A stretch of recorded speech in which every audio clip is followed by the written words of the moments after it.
Hello and welcome to The Recipe, a podcast that starts off with a tasty cocktail and leads into a tasty conversation.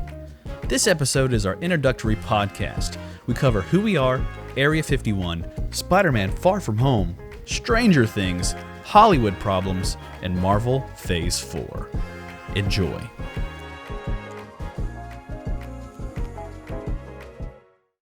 All right, so welcome to officially or unofficially The Recipe. It's brand new. We're still deciding the name. So for future references to our audience, it's still called The Recipe, that's what it is. If something different, it's different. No big deal. But we are a podcast. Yeah, calm down about it already. Right, yeah. Just excited, and I go into announcer voice when I talk. So, but this is a podcast with friends and cocktails. And we always start off with a cocktail, dealer's choice. Whether how good that dealer is on his supplies, that can be debated later. But now, whatever works. But it's a podcast with friends talking about stuff we enjoy mostly. And this is episode 1, so we're kind of riffing. But if you don't already know, I'm Max, and around the room are my other best friends. I'm Taylor. And I'm Lex. Amazing. You guys, you were so much more talkative on the walk to the liquor store. We weren't walking. We were in an Uber. We were walking down the street. That's true. It starts, and then you get into the lift. You know what it is? I can hear myself now. And then I'm It shuts you up a little bit. like, I know you're going to edit this, so I only say stuff that I know is gold. Oh, really? Oh, yeah. No, that's gold. So you got to leave that in. Can't remove that. You don't get final cut on this.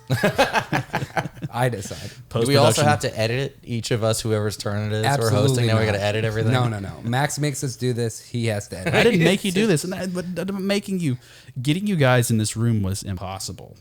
It took weeks of me texting and showing, and we acquired gear. That was cool. And Look at all this nice gear we've got here. It's really fancy. We're very busy people. We're very important. I hope everyone on the airwaves know. Yep. But, Taylor, do you mind handing me the book? Today's drink of choice is the Kingston Sound System. Lex was kind enough to make them for us. It is a 1.5 ounces of overproof Jamaican rum, a 1/2 ounce of Suzette, 3/4 ounce soursop juice, and 3/4 ounce fresh lime juice. Fresh limes. Gotta love fresh limes. And overproof Jamaican rum. So this is the taste test. I haven't tried it yet. Oh, yeah, guys, And cheers. here we go. Cheers. So drink along. It's not half bad. That's good. Yeah, I like it. It tastes like what I imagine a cactus would taste like. I can't say I've had cactus. Neither have I. But I've had this- cactus to eat. Yeah, but I've if you never close your drank eyes cactus. and ate this or drank it, and I told you it was cactus, would you believe me? I would be surprised that cactus is so boozy. But I would have, maybe. Point taken. Yeah. Taken.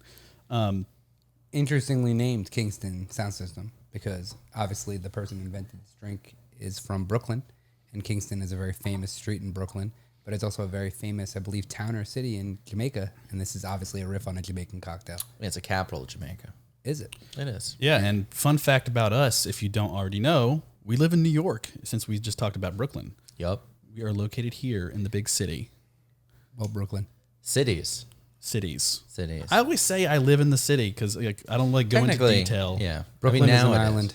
I hope you guys all know. Brooklyn's on an island. Brooklyn's So- on Long Island. Exactly. Yeah. It's true. So is It's Queens. amazing how many New Yorkers I tell that to, and they look like I'm lying to them. Yeah. I famously, and some of my high school friends lost a bet that Brooklyn was an island all its own, and they never let that go. So I now. What did you will- bet?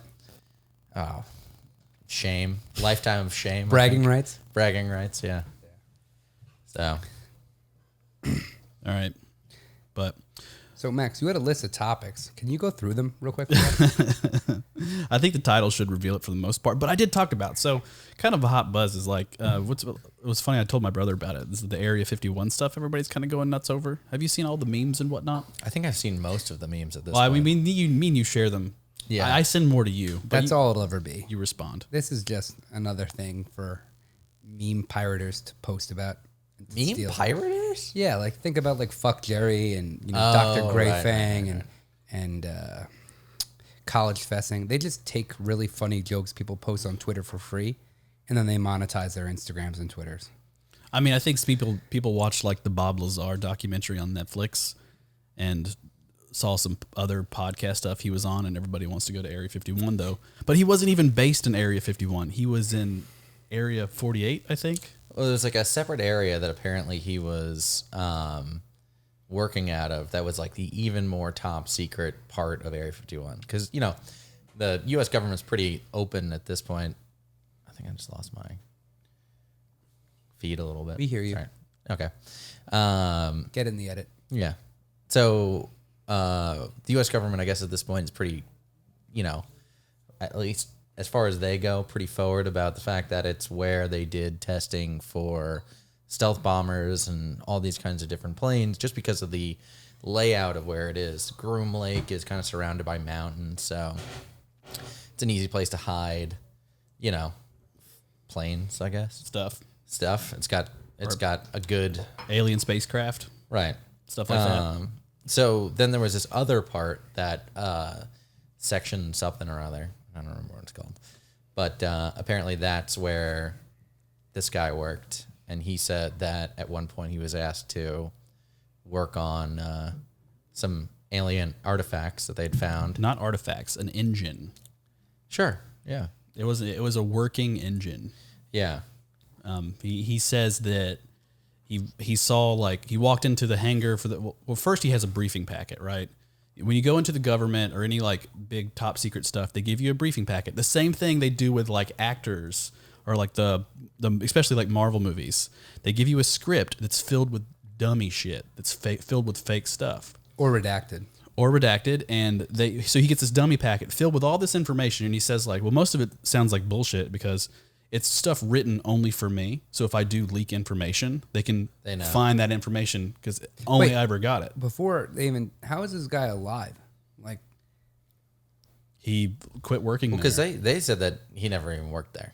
They say like they say he yeah, never until he he has never a heart attack next week, and we know. No, he's been saying it since the 70s. He's Well, it's written like, books. He's been. Well, out he for a said while. like his he got like degrees from where? So he said that he got these degrees, but then they went back to the like MIT, and they're they like, called and "We've he's like- never heard of this guy." Maybe this But- is like Burn Notice, where they erase all his like. Yeah, his, maybe. But the thing is, some people located phone books from when he was working and going to school there, and his name is listed as there. But when they called later, they were like, he'd never worked here, he's never went to school here, doesn't have a degree, blah blah blah. But he's listed in the like, basically the information of the school from that time. yeah, when he but was I'm supposed to go to listed in the school there. phone book as close to Stony Brook when I was in college. It's not just the Doesn't mean phone I book; went it's there. it's the employee directories on paper from MIT. Gotcha. Just So one his clarification. name is listed when he was supposed to work there, but they say he didn't.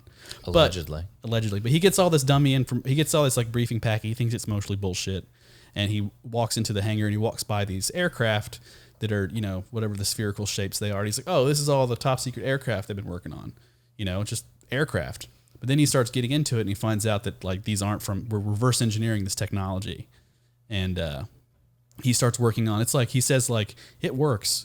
But, if you put enough scientists in a room and we had no clue what a car was, we'd eventually figure out how to turn it on if we had the keys. But we don't know if you open the hood, you have no clue how it works. All the parts, you've never seen it before in your life. It's almost impossible to reverse engineer because the materials used in the engine are not from this earth, so they can't remake it. How convenient. Yeah. I'm a little bit of a cynic. I'll just say this. In other episodes, you'll see I doubt everything, unless it's Marvel. I totally believe in. I doubt everything. It happened. Yeah, you're pretty, Every person going in that Facebook group is completely justified. You love a good. yeah. I mean, you love a good conspiracy theory, Max. We all do. I It's mean- a question of whether or not you believe it. I That's mean, a different story. I mean, No, I it's love fun. how quickly the internet was able to turn storming a military base to find true supreme intergalactic knowledge to, I bet aliens eat ass. Clapping I cheeks. I loved how quickly it went to that because that is what the human experience is. And if another race does find us, that's the most astute observation of humanity I think Yeah. they can find. That and the fact that, I feel like they're going to be a little weirded out. Here's the thing I was thinking the other day is everyone says like, oh, they're getting all of our TV broadcasts. So they've been watching us for a long time. You know, they're about 30 years out of sync, depending on how far away they are, something like that. 30 light years away. It's 30-year-old broadcasts. Anyway, so they've been watching TV, human TV this whole time. They're going to be really surprised that we go to the bathroom as often as we do, because you never do that on TV. And then all of a sudden they're going to come down here and they're going to be like, oh, wait, you spend so much time. You never showed us that on the TV. I mean, cars don't have to get fuel in TV. Right, exactly. Nobody ever stops There's for all gas. these things That's that the are gonna biggest be like- bullshit in Fast and Furious. Nobody ever stops for gas. Right. That's the biggest bullshit. Not the part that Vin Diesel is as big as The Rock. Oh yeah, he stands on a little box. I mean, look, here we are, Marvel. Robert Downey Jr. is like 5'8". He stands on an apple box to be in the same height as, or at least that's what it's called, respectively. an apple box. Yeah, respectively the same height as Chris Evans and Chris Hemsworth. What's an apple box? An apple It's box. a little. It's just a little. There you go ahead. I want to take this one. Film history lesson number 873. It's first episode. They call them apple boxes because they literally were apple boxes. Most of the original studios in Hollywood, when they rejected Edison's patents on filmmaking, they all moved to the California farmlands because it was, reliable climate, and Edison couldn't charge them tariffs there. So they literally did use apple crates to make the actors seem taller. If they built the sets wrong, if they built the sound stages wrong, et cetera, or if they were short people, they wanted to be in the same eye line. And to this day, they actually still use apple boxes. I mean, even though they more likely look like the things you see at the gym that people try to jump on and do CrossFit with. Sure. Yeah, they look more like that now, but they still call them apple boxes. And sometimes they still are, depending on the prop house. Oh. That's interesting. I did not know that. Yeah, and one of the actors who's constantly mentioned whenever you mention the apple box today is Robert Downey Jr. because he is 5'8". And the Chris's are all above 6 foot, as you know, because they are perfect human beings. There's always Fitting their characters. There's always a surplus of Chris's in Hollywood nowadays. What's crazy is people often forget that Chris Pine played Chris Hemsworth's father. I only know this because I was trying to explain how Chris Hemsworth's first role was Thor in America to my Chris girlfriend. Hemsworth played Chris Pine's father. That's what did I say the opposite? I think he said me. Oh, well, either way, Chris Hemsworth played Chris Pine's father in the first Star Trek directed by J.J. Abrams. Not the first Star Trek, obviously, but Star Trek 2009. Star Trek 2009. Yeah, great film, in my opinion. But he played him for like 8 minutes. And did you see his like first feature film role in America? That was it. No, Oh, it was like he did an indie film? it was this movie called Cash. You sure that wasn't an Australian film? That No, imported it was to America? his first film he did in L.A. I watched it. It was on Netflix. I saw like the first 10 It minutes. wasn't. I looked it up. Like I looked up his history on how he got here, and that's like the first role he got, like in L.A. Have you guys ever seen that Variety article they always resend every year, where it's the Variety commenting or Hollywood Reporter, one of the Hollywood rags were posting about Marvel. Marvel rolls the dice on unknown talent or something. Yeah. It was some derogatory, dragging headline. Thor was the third Marvel property to be produced by Marvel Studios because it was obviously Iron Man, Incredible Hulk, Iron Man 2, then Thor. And the two photos you see are Chris Hemsworth and Tom Hiddleston. Mm-hmm. And they talk about them like they are schlubs and they don't belong in the room. And if you look at any Hollywood casting agent's desk, there's probably Post-it notes. Everyone has Tom Hiddleston and Chris Hemsworth at the top of their list for anything. Yeah, I heard about that. That's it's amazing, and it's amazing because I can't remember who they had for it before, but it was a much more A-list actor. I know they had Daniel Craig. They talked to Daniel Craig. He had no interest in it. Good. I mean, he's also Apple Box short. Oh yeah. Tom Hiddleston obviously auditioned for Thor and got Loki instead. Still a win. Blonde wig and all. Yeah, I mean, he is the best cast in that film. Oh, Tom's awesome. I mean, if you look at who they got, they had to completely retool the character of Thor just to fit Chris Hemsworth's style, whereas Loki is literally Loki. Mm-hmm. Speaking of Marvel, since we're kind of on the topic, we all saw Far From Home, correct? Mm-hmm. Yep. What'd you think? That's great. It was great. I think our audience demands better than it's great. Okay. Well, I hate. I mean, I said this before to both of you guys, and I want to reiterate. Everyone said this is going to open it up to the multiverse. I bought the fuck into that too. Hook, line, and sinker. Everyone watched these trailers and just like, this is what's going to happen. I'm like, there's just no fucking way that's going to happen. And sure enough, who was right? I mean, I wasn't positive. I wasn't positive until he said, "You're from Earth 616," and I was just like, that's really on the nose. That's really obvious. In case anyone doesn't know, 616 is the main Marvel continuity in the comic books. So like all of the X-Men, Spider-Man that you know and love takes place in this one universe. There's already a number for the MCU, which is like 10,000 something or other. I think it's 1047 or something. Something like that. Well, either way, it doesn't matter. It doesn't matter if he's lying or not.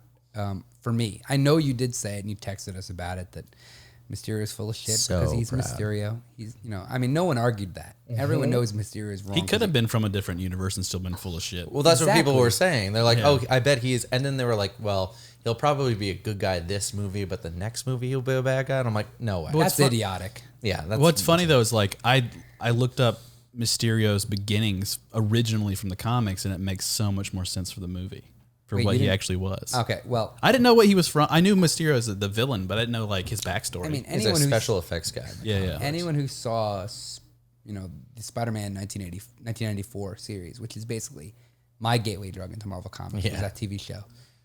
Mostly because it came on before Power Rangers, which is why I watched it. Knows Mysterio's full of shit. I thought they were going to tease the multiverse without truly proving it because of Spider-Verse was such a success. And I was right about that. Because they never debunk the fact that the multiverse is false. They just debunk the fact that he's from it. Right. They could have like Nick Fury, and I know. Are we in spoilers? Can we talk about spoilers? This is post Far From Home, so Yeah. Okay. We've So we already know been Nick Fury was kinda- not Nick Fury for most of the movie, or at least a large part of it. Either way, Talos is Nick Fury, or Nick Fury himself would know if the math didn't check out for Mysterio being from the multiverse. Yeah. I think that what he did do is what most conspiracy theorists do, is they find something credible and they attach something uncredible to it. So I think that the multiverse will end up winning out in the Marvel universe. I have to say my favorite thing. I'm gonna say MCU specifically. I'm going to say it's also great, just to give my review. My favorite thing about that film, much like Spider-Verse, they have finally stopped trying to make Spider-Man the James Bond of the Sony movie slate, wherein they just make a Spider-Man movie that follows all the tropes and conventions of whatever the hot blockbuster is. See The Amazing Spider-Man. I think what they're finally starting to do is make Spider-Man a prestige character that is worth... They made him an icon, where like being Spider-Man is something worth being honored and respected and kind of almost a legend in and of his own movie. Spider-Verse did that. This movie did that. Batman has that. Superman has that. I think Iron Man and Cap got there without it being too on the nose, but this movie made me really feel like Spider-Man is an event character. Well, I mean, that's always been true of the comic books. I think that what they were trying to do is kind of bring... They're not stupid. Kevin Feige's a smart guy and must realize, well, Spider-Man is the poster child for Marvel Comics as a whole. So we can't have the MCU without him being kind of the figurehead. Yeah, And but that's kind of debatable. If you look at comic book sales right now, Spider-Man's like third or fifth. I have to look it up. Sure, someone's yelling at the screen or at their headphones right now. if anyone's listening. Yeah, if anyone's listening at all. Thanks, Mom. Yeah. I'm sure Mitchell's sitting there screaming, "Oh my God, I love Spider-Man." But one of the reasons Sony even came to the table with Marvel was because Iron Man merchandise was outselling Spider-Man.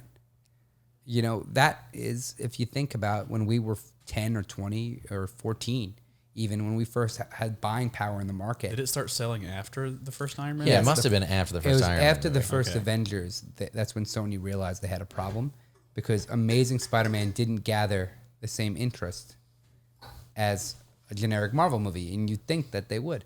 And you look at what's happening now. A Captain Marvel movie does better than an X-Men movie and the Amazing Spider-Man series. So it goes to show that if you're out of the continuity, there is almost no hope for you as a Marvel franchise. Spider-Man. I really liked it. I like that this Spider-Man really, really, truly makes me feel like they're actually in high school. Other Spider-Mans just didn't do that. Like Peter Parker could have been a college kid or older because he was. Tobey Maguire was 27. Yeah, and then like Flash.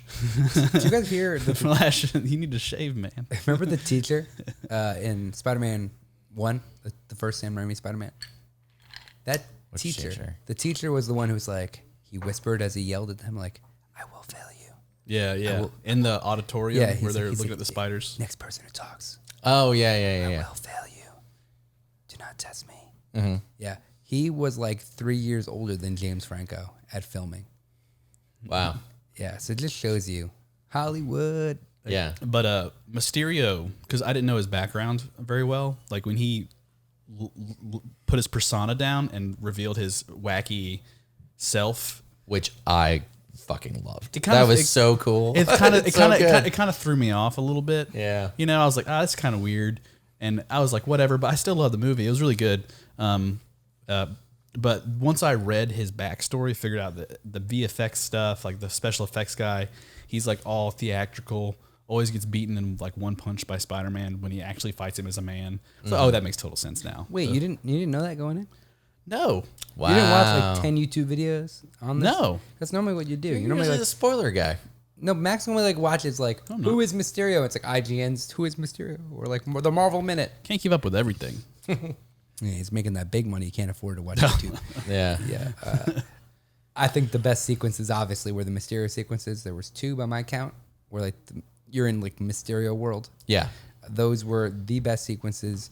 Those felt like a living comic book. If anything, it felt like the 1994 series with a higher budget.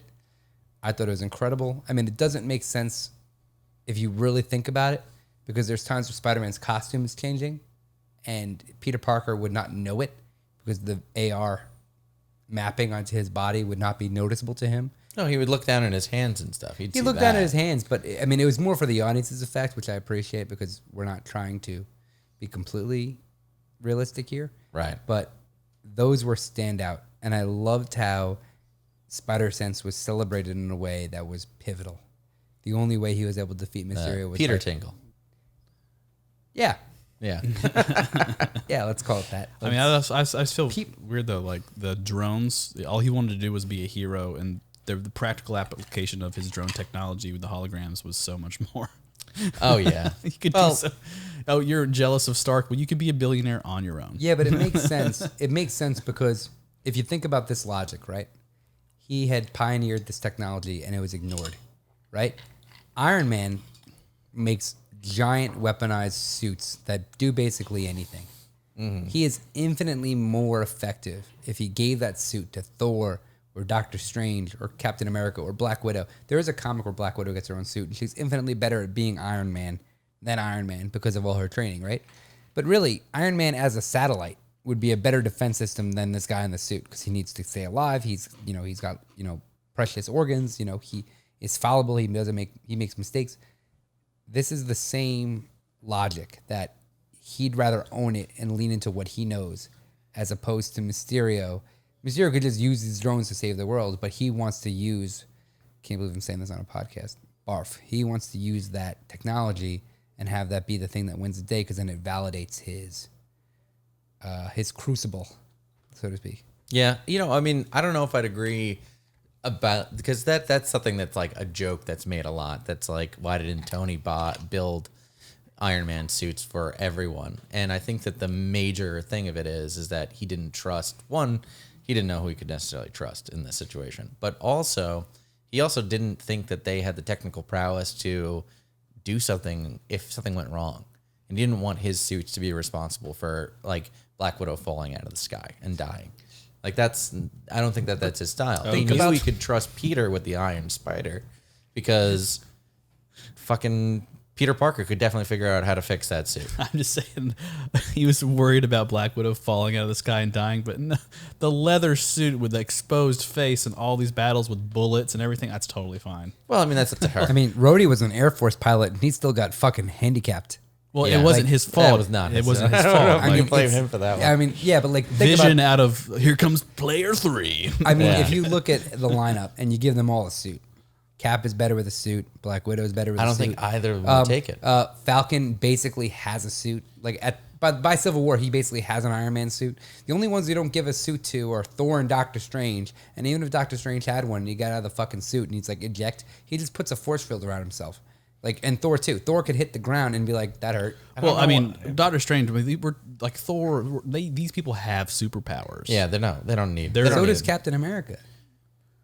Yeah, I don't think Captain America would ever take the suit. I don't even think he'd want the suit. He wore the quantum suit. Well, because Well, he had he to go back in needed it. time. He needed He took the shield back. He took the Wakandan shields. He takes whatever you give him. No, But I the don't thing think is, he'd but wear the thing the is, suit. I don't know. Like Falcon took the Captain America's not. Falcon had a suit. I mean, it just. I know. Just giving Black everybody Widow had a suit too. She had electric powers. Sorry to cut you off. No, it's okay. But giving everybody a suit does destroy the stories. I get that. But like Spider-Man. Like when you have this technology, like Tony, just let Spider-Man fly. You let him fly. Wait. You gave him the Iron Spider. Let him fly. I'm gonna listen to this. So you believe, Tay, that that Thor, He must be serious. that Captain America would take Thor's hammer, his baby, and use it. Mjolnir. But he wouldn't use a suit designed by Tony, in battle. Even though since Age of Ultron, the movie version of Captain America has been using an Iron Man suit. He's been using a Stark suit because the Avengers suit that he wears in Age of Ultron forward, he wears it in Civil War. He wears like a fucked up version of it in Endgame. I mean, in Infinity War. Then he wears it again in Endgame. They're all Stark suits. They're all like armor. They're all Stark invented suits. But do you It's just, think where that do you they're- draw the line? He's like, oh, I'll wear this thing because it's bulletproof and really light and it makes my ass look good. Right. I think that's the line. He just didn't do it. I think that I feel like the argument came up definitely. Tony is just like, all right, Cap, like now we're on the same team. Let me give you an upgrade. And he's just like, I'm good. Maybe a little body armor, but I'm fine. I think in the Hickman storyline, when they went to outer space to fight with the Kree and the the Shi'ar and all those people in the comics, Cap does have an interstellar suit, which is 'Cause he's in basically space. which is basically an Iron Man suit with Captain America. That's the color same scheme. thing about the quantum realm. He needs it for that. Yeah, it's not the same. It really doesn't work without one. I guess. I mean, I'm not saying he should have it. I'm just saying that it's the obvious answer, and that's why I think Mysterio uses illusions and barf rather than just using drones, because it ties into kind of his psychosis. That's Yeah. all I'm saying. It ties into his habits. Yeah, I'll definitely agree because I mean he makes the point 2 points when he has that big monologue when he gives a speech in the fake bar that Wait, what's a bar fake? yeah, remember It was all fake, it was which I all fake. kind of thought was a little over the I top. thought it was a real bar, but just they faked.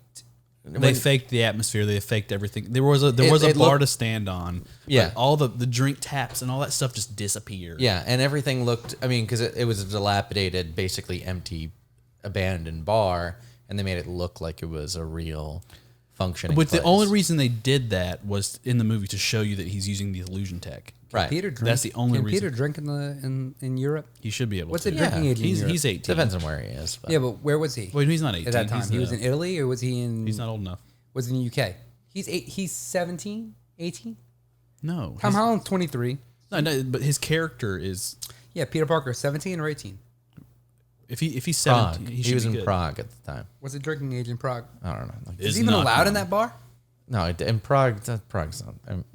Czech Republic's great. Let me tell you, it's a great time. Anyone looking for advice on where to go for a vacation? Prague is definitely up there. But Check it out. check it out. The way your voice hits my ears, especially when talking about Prague. But yeah, no, he had that great speech. The whole thing was great, and he alluded to the fact that like, oh, I got fired because I was mentally unstable, and this was my biggest thing, which was barf. He named it barf, even though it was something that I worked on my entire life. Like, think about how great this tool is. So yeah, definitely agree. Like, he made this costume not because he couldn't have had something more powerful, but because he's he wanted that retribution. He wanted to prove Tony Stark wrong, which Actually, fuck it. I want one. Please. you heard the sounds. Max, keep editing. Cut this shit. Honestly, Max, I say you keep this whole thing. So what I was saying is, I have two questions for you guys about Far From Home.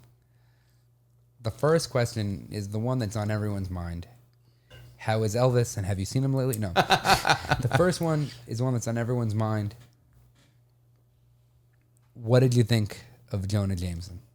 Oh my god, that was amazing. I love that.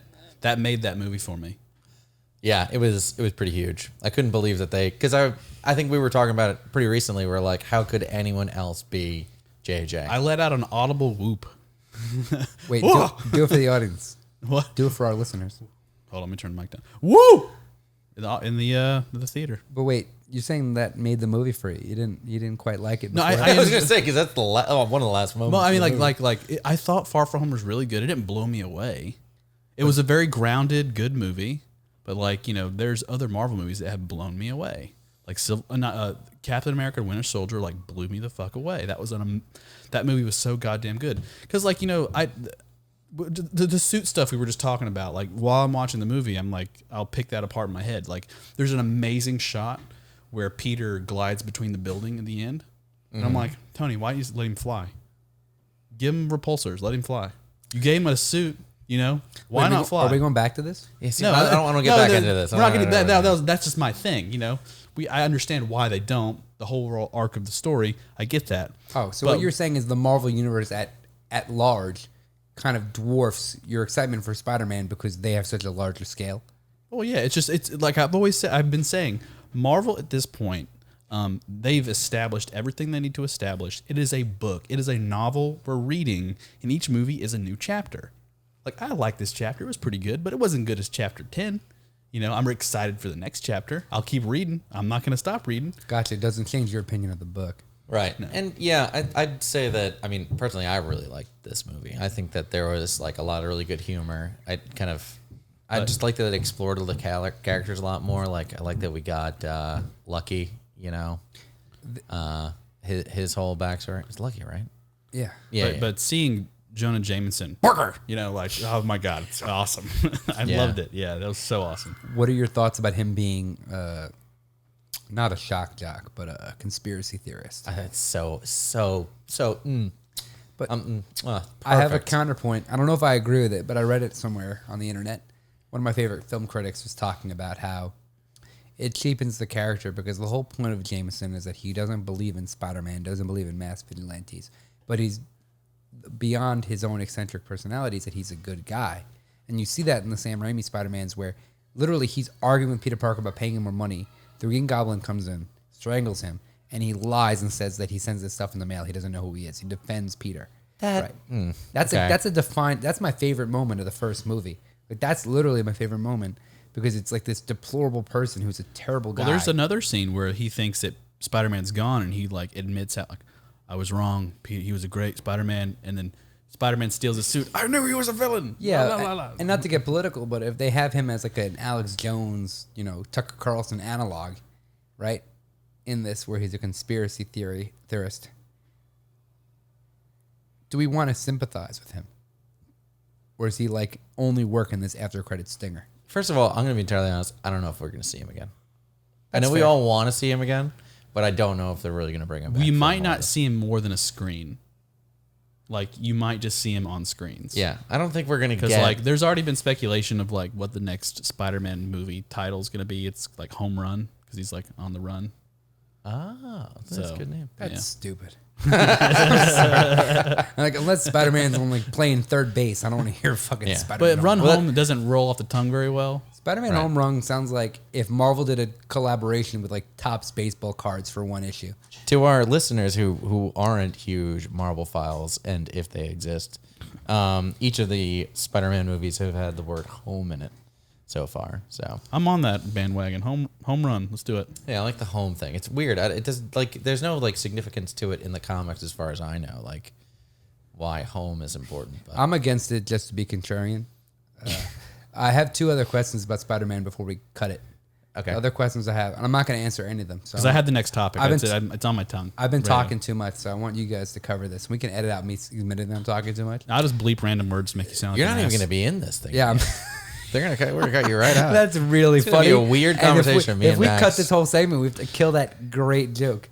That's an amazing. I feel like we can cut out half of this. That's a Still keep great that joke. That's like the "Take My Wife" joke at the Muppets ride in Disney. Yeah. It's like, you ever see that clapboard? And it's like Act 1, "Take my wife, please." That's a great joke. it landed so well right here. So. Well, so the other question I have for you about Spider-Man is, so I asked you, what you guys thought of J. Jonah Jameson. I asked you other crap. I don't remember. The two questions I have is, do you think Mysterio is alive? And then, do you think the Nick Fury stinger matters? Or do you think it's a one-off joke that they're going to dismiss in another movie? What's Stinger? The one, you didn't stay till after the credits? No, I did. Yeah, so the Where stinger he's where... on the space station. Yeah, where he's on the space station. He's in like Hawaii at first, and he's in some tropical island. And then he's out there, and he's kind of fat, and he's walking around in sandals and Get shorts. back to work. And he's working with the Skrulls to like make some. Do you think that's a sword tease, or do you think that this is just him? This is just a stinger for a comedic effect that they're gonna acknowledge and dismiss in like 2 lines in another movie. It's an elaborate thing to show the Skrulls being so involved with what he's up to, and like obviously replacing him for the entire movie. I mean, that version could be a scroll as well. Skrulls within Skrulls. It's Skrulls all the way down. Why would they camouflage amongst themselves? Training, It's So they're shy. I don't Practice. Practice. You got to be good at it. Which, by the way, I want to point out one thing before we continue saying is that I'm so glad they did that, because I was thinking the entire movie, I was just like, you're telling me that fucking Nick Fury didn't like look this guy up and see if he was a former employee of Tony Stark? yeah. I mean, Like, if the Marvel Cinematic Universe has taught us anything, it's that if you work for Tony Stark, you are now a supervillain. That is the entire plot of the Marvel Cinematic Universe. Like, anyone who's ever worked for him, besides him, is evil. Did Obadiah Well, Stane wait, work before- for him? Oh, Work so, with yeah. I him? mean, yeah. It's like Obadiah Stane, Justin Hammer. Oh, he didn't work for Tony. Justin Hammer didn't work for Well, him. how He's a many? competitor. Wait. What are Justin Hammer, nor Close did the enough. guy in the third we got to one. edit this out because I can't be wrong here. Keep this in, man. No, what I was gonna say is, what characters, what evil supervillains has Tony Stark birthed to the world? He did Obadiah, Ivan Vanko. It wasn't. It was more. Well, no, his he dad. but he helped. His Obadiah, actions. Ivan, Ultron. Well, if without Stark's technology, the Ivan guy would never have been a villain. Oh, all the villains in Spider-Man: Homecoming, all of them. Because remember, they were all fucked over by damage control, which was led by Tony Stark. That's true. I'm trying to think who So else. he's better off dead. Yeah. Best thing that ever happened to the MCU is Tony Stark dying. I'm not serious. Don't send me. No, Don't it kinda- get me started on No, it that kind of is because topic. it brought back everybody. It gave us on your left. This is one question I have from the blip, and just answer this, and we can dive into this on another episode. But so in the Far From Home, when the blip people returned in the gymnasium, they returned in the exact same spots they were left. Yeah. So if you're on an airplane traveling to, let's say, London to visit a close friend, and you blipped out over the ocean, do you blip back? They where answered you- this. Yeah, I was they gonna say- answered this on Reddit. Oh, come on. Go I'm ahead. gonna Go say- ahead. Go ahead. everyone- You got it. Well, I was going to say we should riff on this because it's funny first. No, you But- got but it. Yes. Because you're just totally- Please tell us about traveling to London. Because in my opinion, first, before you give me the real answer, you just blip back and you just fall What to if your you're death. what if you're crossing the street and you get blipped and you get hit by a car? You moron. Yeah. Or like, what if you're like blipped into your apartment and your apartment is currently a burning building? Yeah. And you get blipped into a burning building. So, Idiot. and it's your fault for blipping like where you shouldn't be. No.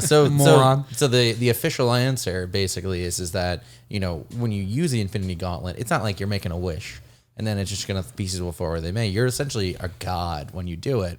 And he's able to kind of like, smart Hulk was able to put everyone back in a safe position. Please So- tell us what Kevin Feige said about this on Reddit.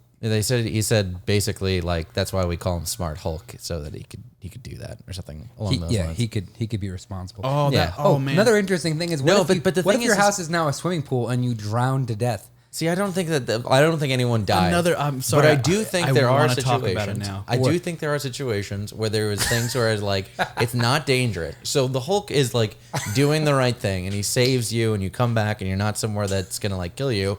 but you might get caught because you're like, all of a sudden it's your pants down, and it's like you're with your secretary and your wife's in the room, and it's just like, wait, whoa. What if you're like, this is what happened 5 years ago? You guys disappeared together, and what if you're what if fucking like, your secretary? What if you're like jerking off in your apartment, and then your apartment gets listened to a group of teenage girls, Right. And you get blipped back, and you're jerking off like it's like Porky's or some shit. Yeah. Or like if you guys ever saw Back to the Future 2, when he goes into his bedroom and it's like some young black girl's bedroom, and the dad beats him with a bat.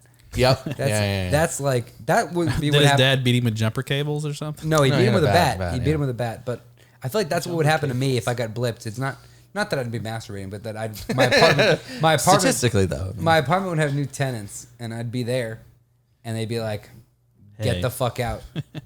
Yeah, that'd be fucked up. you know, if you They'd think also about be it, this, freaked the shit unless out. Smart Hulk puts me on the streets, and then I'm officially homeless. Thanks a lot, Bruce. yeah, I don't think Okay. that's up to him. You fucking So asshole. I read this thing online.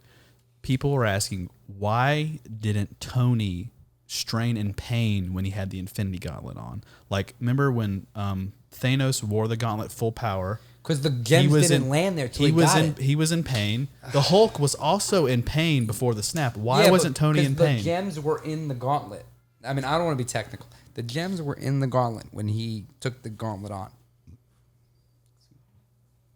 Start from the beginning. The gems were in the gauntlet when Hulk had the gauntlet on, and that's obviously a lot of power because the gems are what has the power. Tony's gauntlet, when he made his first theatrical, the shot, we all know when he looks at Thanos and he says, "I am Iron Man." The gems are being carried by nanites into their holes. Until they hit their holes, the energy doesn't course through Tony. So you do see him wins in pain, but it's delayed. But it's not like the Hulk's pain. It's not Yeah. like Thanos' pain. One of the most powerful villains in the world. And the thing that I read, have to watch it again. This is not my original idea, but in any way I read it. But what this person was explaining is Thanos and somebody like the Hulk have never truly felt pain. Not like They we don't. do. They don't have a very high pain tolerance because they don't feel it. Excuse me, Thanos killed Gamora. He's in a lot of pain. You know, emotional pain is one thing, but no, like he actually feels pain for the first time. That's why he goes "Argh," in agony. So you solved it. You're answering your own question. But Tony has felt pain his whole life. He's always in pain. He's always getting hurt. He's always holding his shoulder. He's always got a black eye. He's in so much pain for being who he is. When he wore the gauntlet, it was just another day at the office for being who he is. And then he snaps and dies. Yeah, and I also think there's another part of it that's not really. I thought it was a cool explanation. Another way that I'd heard a similar thing explained is that. Do you guys ever see the movie Gattaca? Yeah. Great movie. Absolutely. Great movie. Absolutely great movie. If But you haven't seen Gattaca, you can't listen to this podcast. yeah, please stop right now. Come back to this podcast. It was released in what, 2000? 97? 90, okay, 97. I don't know. I'm not IMDb. I will. I'm not a. We'll check it- I'm not check that it much later. of a nerd. Right. So there's a great scene in Gattaca where he's swimming with his brother, who's genetically engineered and basically superior to him in every way, but he's beating his brother in this long swim that they're doing against each other. And then his brother asks him, like, "How are you doing any of this?" And he goes, "That's the difference between you and me. I'm not saving anything for the swim back." And the idea being that there's like self-preservation that you do that's going to, keep you from going 100%. And so I think Tony in that moment, realized that this is a one-way ticket. He's not doing it like Hulk. I mean, Hulk, I'm sure probably was willing to sacrifice himself. I think that Thanos probably knew that the audacity that even the Infinity Gauntlet might kill him was probably too much for him to handle. But Tony knew when he put it on his hand, this is it. I'm doing this to save the world. Doctor Strange gives him that one because he gives him that look, and Tony knows.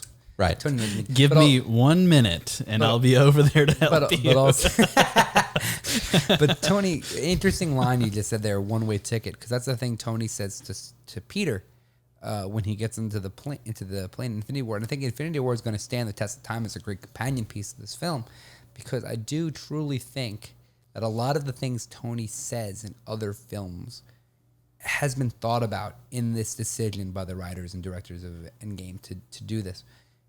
He says to Pepper in the first Iron Man, "I shouldn't be alive unless there's a reason. I finally know what I have to do. Well, they said they knew that he was. They may not have known he was going to die this way, but they knew that he was going to die. No, they didn't, because Iron Man is one of those characters. I thought Cap would die and Iron Man would live. They said they wrote this in like years ago. Yeah, they knew, but I'm saying like he's talking about like other writers and directors of other films. I don't think they knew that Iron Man would be killed off in 10 years because it's been 10 years of filmmaking. But if you look at the first Avengers, Tony's talking about skirting death, and Cap says to him, "There's always a way out," and Tony gives him some kind of smartish remark, and he says, "There's not always a way out, Tony." And he goes, "I've heard that before," and he points at Cap, and literally when he grabs the nuke at the end of Avengers 1. He's been inspired by Cap because he tells Loki Cap is the living legend who kind of lives up to the legend. He's been inspired by this guy that he thought he would hate. He wants to hate him so bad. And he wants to make the noble sacrifice by carrying this nuke to the wormhole. And Cap says to Tony on the intercom, "You know that's a one-way trip." And he never answers him, which means he knows this is it. And he says it in Age of Ultron. He says something along the lines of them going to fight Ultron is a one-way trip, you know. And Cap says, "I have no plans tomorrow night," meaning he can die at any time. And obviously that makes sense for Cap. He kills himself in every fucking movie. But Iron Man doesn't. Iron Man always tries to preserve himself. And I think that they were teasing this. I think whether or not they knew it, I think that they planted a lot of seeds. Also, I mean, I know that you mean no plans for tomorrow night, but that specifically is referencing the fact that he can't be with what's her Peggy Carter. That's true. I never thought about it that way. He was the plans for the tomorrow night was always going to be the two of them dancing, and they weren't able to do that, which is why I was bawling at the end. Dude, fucking move on, Jesus. I mean, don't underestimate good pussy. Well, he Was it that good? I mean, he never had it. He never had it. He doesn't know. I can imagine he gets back there. She's like a wet fish. I mean, Wet you guys- fish? you guys- I don't know. Dead fish, cold fish. No, it's called the dead fish. No, starfish. You know, like for those listening, I just made the look of a starfish. They just put all their appendages out and just look at you. It was uncanny. Suddenly, I was just like, "Where did Lex go?" I imagined every girl I've ever dated. Oh. No, it's like, when you're like on MySpace and someone puts you in their top 8 and you're like, "I'm getting that pussy. I'm getting that pussy." And like you go to every party hoping she'll be there. That's Cap's life. Yeah. I don't know. Like I have so many emotions about him, like just like leaving. I don't. I know you guys don't, but I do. Dude, so. he's been in like emotions about 7 who movies. He's been in more movies, more or Poor less than fucking Nick Fury. Bucky. Well, fuck me. All right. Well, I'm also out of time, you asshole. I mean, I bet Bucky would like to go out, but how does he explain a metal arm? Oh, there's aluminum foil. Like, what does he do? He explains, well, I lived a whole life into the future, and then I had the opportunity to go back in time. Because clearly Cap explained this to Peggy at some We point. don't know that. Oh, We God. don't know. Hold on. First of all, I want to say that Bucky wasn't out of time. Not in the same way that Cap was. It was. What are you talking about? He was around. He was a super soldier. He was had being- no memory but of for that. weeks at a He time. does have certain memories of But it. not. It's not. He would speak going through the whole thing. Bucky did not age through time.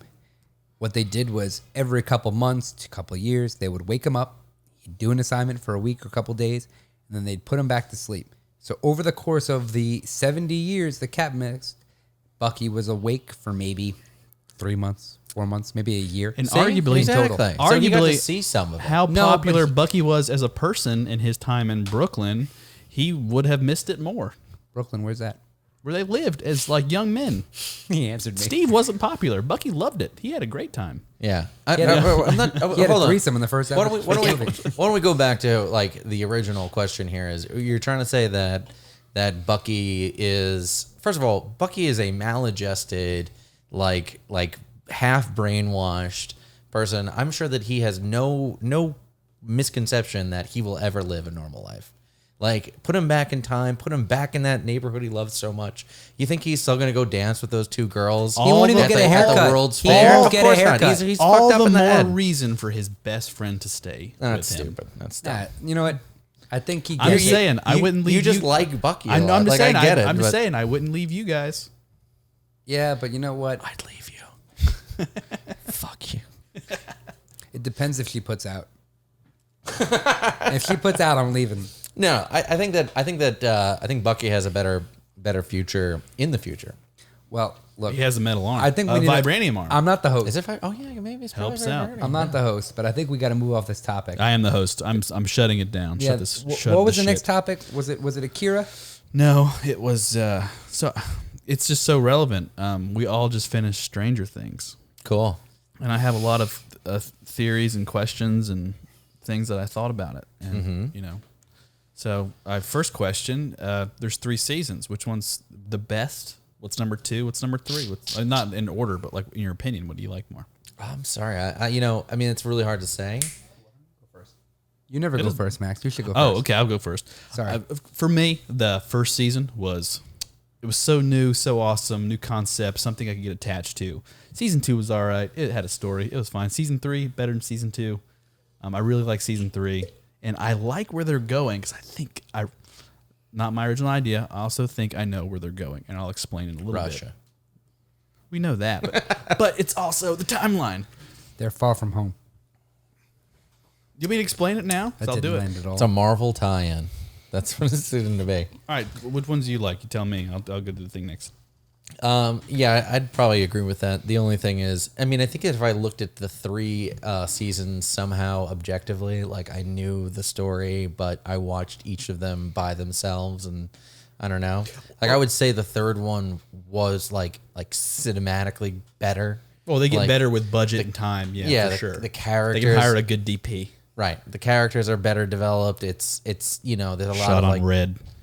there's a lot of like subplots that are really good that I think were better than, but I would, first, third, second. Not that the second was bad at all though. Yeah, but Steve Harrington needs to get a fucking life. Like, dude, you can. Oh, come on, don't leave Mama Steve out of this. I do Are like you his kidding character me? a lot. I like Steve him is the best. Lex? Lex, you're on the board. I have a complicated answer. I think, Max, you're right. The first season was the most original and probably the most addictive as far as like I couldn't stop watching it. I was really invested in the first one, and I'm proud to say I watched it before it got popular. Netflix pushed it to me, and I just devoured it. I'll be honest. When I first watched Stranger Things, I was with Taylor and his family, and it was a special time to watch the first season of Stranger Things. Yeah, it We're was at the pretty cool. beach. We're at the beach. And also, we watched it the day that it came out. Yeah, it was awesome. We were like 3 a.m. Another episode. Yeah, I think by Monday at work we all had watched it. Probably, yeah. But yeah, I wasn't done with it yet, but you guys were. I think the first one's most addictive and most original.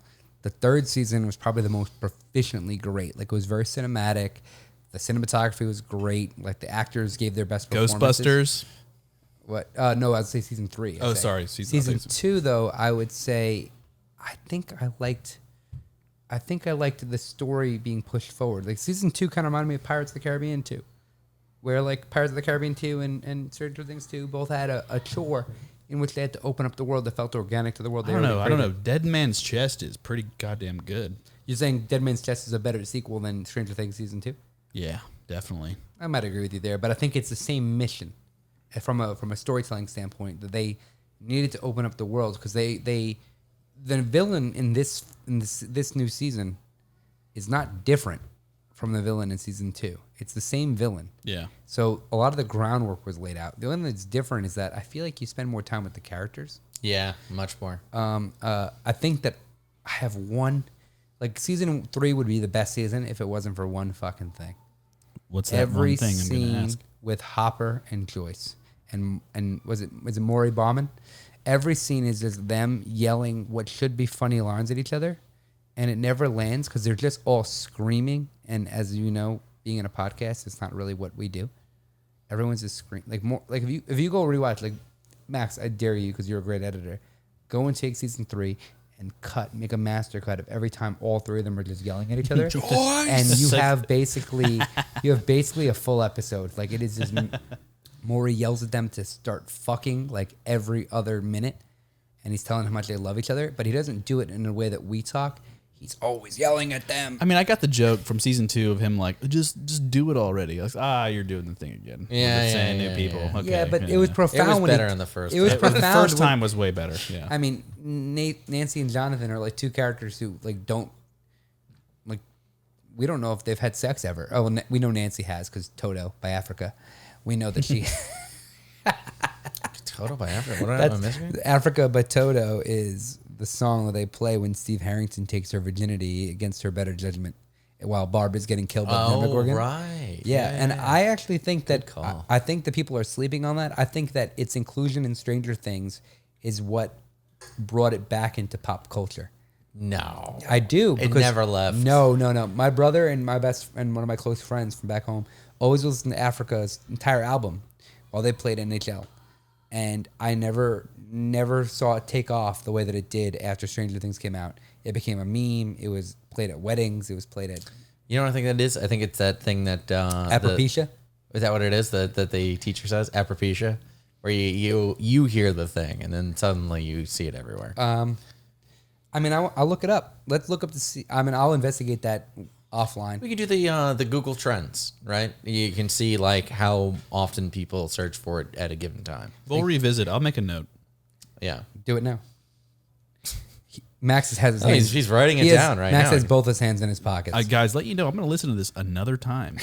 That's a good point. And Yeah, that I will sucks. hear you say it. And well, I sucks will for say him. what's fun about editing podcasts for you people interested in editing podcasts, we're running for an hour right now. And if this only was an hour, it would take me about an hour to edit it because I just listen to it yeah, but I think... and cut out Lex. Yeah, but this podcast, I think it's going to get a lot shorter. There's a big section I get to cut out. That's gone. That's gone. It's going to get a lot shorter, and I swear, if you cut me out, I'll just stop coming. I'll make the drinks. I'll That's just what. stop, just stop coming. You make a better bartender character in this whole thing. You're very critical. It's okay though. I mean, I got to to say something positive. I really enjoyed Stranger Things. Good. yeah. Greatest show ever. Now, I can't decide what the best Netflix show is. It's between... Okay. Oh, we're going to the old Netflix now. No. I mean, there's this one podcast I listen to. I'm not going to name Netflix is it. kind of drying up for me. I'm not going to name it. There's a great podcast I listen to where they either do best movie ever or worst movie ever. Because the internet, there's no subtext. If you say you like something, people think you love it. And if you say you hate something, they say you don't like something, they think you hate it. Sure. So I'm going to say that Stranger Things was best show ever. But, For Netflix. well, no. I'm just going to say that just so people can It get the actually joke. is like one of my favorite No. shows ever. It is. It's Oh, definitely yeah, one it's of my really favorites. good. It's really good. Yeah. But I have a guilty pleasure. As much as I'm a cynic and a critical bastard, Glow on Netflix is my favorite show. Yeah, I think that. I watched the second season in a night. Maybe because it's 22 minutes an episode. Maybe because it's Mark Maron. According to my mom, you should watch Outlanders. Fuck that. Yeah. Sorry. Hi, Mrs. Ridgway. Hello. Is she Mrs. Ridgway still? It's Sanders. Hi, Mrs. Sanders. Or- She's gonna message me on Facebook like every mom. Or just call her what everybody else calls her, Mitchell or Max's mom, depending on who you are. No, I'd say we mentioned so a little backstory. There was some debate about the precise ingredients of this cocktail. We went out of our way. We did 2 Uber rides to ensure that we got the Suze. I didn't have it. So backstory on me. This is Max.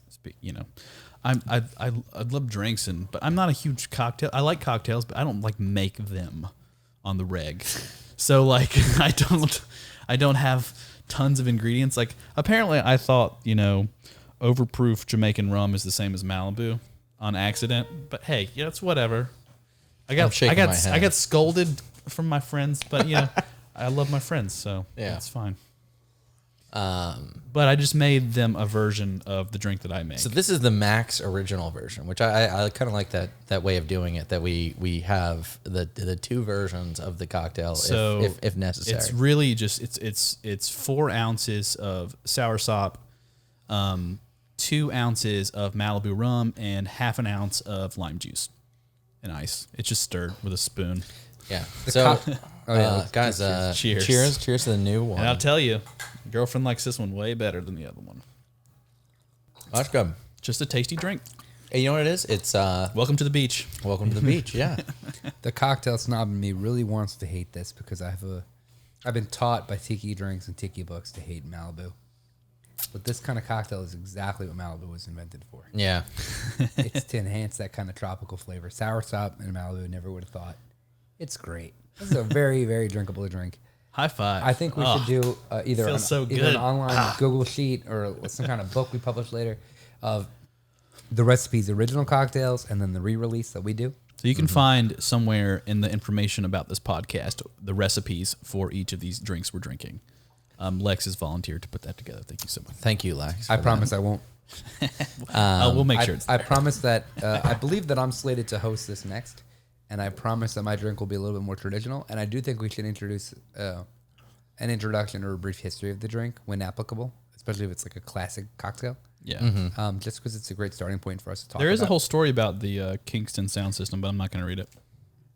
Well, I think that us talking about the parallel from Brooklyn to Jamaica was enough. That was pretty good. I was satisfied with that. Yeah, and I don't know that LCD Sound System is the inspiration for the sound system half of They got that, a great but photo in the book too. I don't think it is. I'd like to believe that it is. If you have the book, it's on page 78. Do they know what book you're talking about? It's called Tiki by Modern Tropical Cocktails. Shannon Mustafa? Mustafa? Is that her name? Mustafar. Yeah, close enough. Yeah. She runs Gladys's Caribbean Cuisine, if I'm not mistaken, on Kingston Avenue. I'm sorry, Nostrand Avenue in Brooklyn. So Stranger Things, hit me Yeah, with it, guys. segueing back to Stranger Things, I want to talk about another thing I read on Reddit about the predictions for season 4. Now, follow me. Stranger Things season 1, big theme of it was winter, right? Winter? It was winter, right? Yes. Was It was. We're following. We're not in our heads. We're getting used to the podcast stuff. Yeah, so it's 1983, winter 1983. I might be wrong, but then the season 2 is fall 1984. It's Halloween, all that stuff. Season 3 is summer, July 4th, Of 1985. 85. Back to the Future came out. But the last one left is 1986 in Easter for the Well, holiday. spring. What happened in 1986 during Easter time? Tell us, history buffs. Yell at the screen. I mean, I could be completely wrong on like the holidays and stuff, but I'm kind of leading up to something, so I'm just going to go with it. It was Chernobyl happened in 1986 during Easter. Oh. And where did they place us at the end of Stranger Things? Spoiler alert. They placed us in Russia. Put us there. Chernobyl's in the Ukraine, though.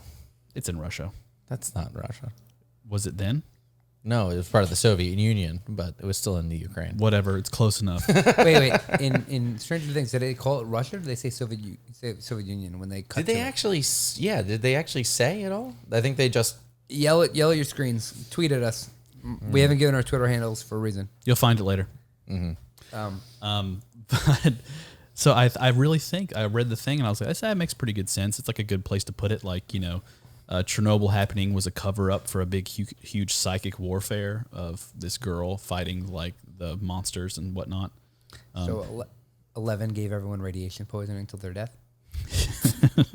That's fucked. Yeah. It's a big cover story. HBO makes the show Chernobyl. So they said- Did you watch Chernobyl? No, because Oh, it's so good. Oh my god! I so feel like that'll freaking give me good. anxiety and depression. for Chernobyl years. was so It's good. very good. It's very good. It's a short season. It's only 6 episodes. yeah, and it's or something done. like that. But so HBO is like, we'll make a show about Chernobyl, and Stranger Things is like, hold my beer. Well, what's no. happening? So they were saying that Well, they wrote this before, clearly. right after Chernobyl came out that Putin apparently was not happy with how. Really, he wasn't happy with the show destroying their government at the time. Yeah. So Crazy. he vowed, I guess, to create his own show that Which I'm excited for. yeah, that had the CIA as the villain, who sabotaged Chernobyl. And I mean, the American CIA has never been villains at all. Wouldn't it be crazy to find out that Putin's got an EP credit on the next season of Stranger Things, and he's just like, it was them the whole time. They had that psychic girl and The they ruined Hawkins, they're to blame. Indiana. him. Yeah. Indiana is the blame. Yeah, Another- people don't really know this, but that Indiana is a real villain in Russian culture. People don't know that because it's probably not true. You had another- me fooled because I thought you were going to allude to the Montauk Project. Another spoiler alert. Who's the American in the prison cell in apparently the Ukraine? I think it's a red herring. Yeah. I think that they are trying to trick us. I mean, wishful thinking. I hope it is Hopper. I don't think it is. Well, the thing is, Stranger Things, they never kill off more main characters than that. So season 1 they killed off Barb. Season 2 they killed off what's his face? No, they killed 11 in the first season. No, they didn't. Yeah, they did. Yeah, they did. They did, and then at the end they alluded to the fact that she was still alive. Because the But echoes. in other words, they didn't kill her. I know they did, They but- alluded to the fact. This would Taylor's right. This Okay, but this also follows the same track that I'm following for Hopper. So they only really kill one important character. First season was Barb. Second season was Bob. Yeah. Third season was Billy. Yep. And so, in other words, you think they killed Hopper. No, well, but they they killed didn't. Guys, you're forgetting they killed Alexei, He wasn't that important. the Russian. He was important, but he wasn't. Oh, yeah. He, I really like that character, but he wasn't like super important. How Yeah. dare you? He You wasn't. don't- we don't even have fans doesn't yet, feel and you like he- already pissed them off. I like the character Alexei a lot. I did. There's but gonna be people who like join this but podcast. he's not- like, Oh my He's- god, I did realize something. third season, and they're gonna be like, they go back to listen to the old episodes, and they're like, oh no, fuck. Oh my Max. god, I Bad have to one, complain. brother. I have to complain. I just realized. I told my girlfriend I haven't seen any episodes that I haven't watched with her. But she's gonna listen I to mean, this. if she's an hour and 10 minutes No, in, then she she's- knows now. I mean, If she's still listening, then she deserves. She's a No, keeper. if she's, Stick around, yeah. if she's still listening, I'm in so much trouble. No, but I was on a camping trip with all my friends, and they were all talking about it and watching it and rewinding it. So in private, I went and finished like the last 4 episodes that I hadn't watched with them because I was afraid they were going to ruin it for me on this like 6-day camping trip.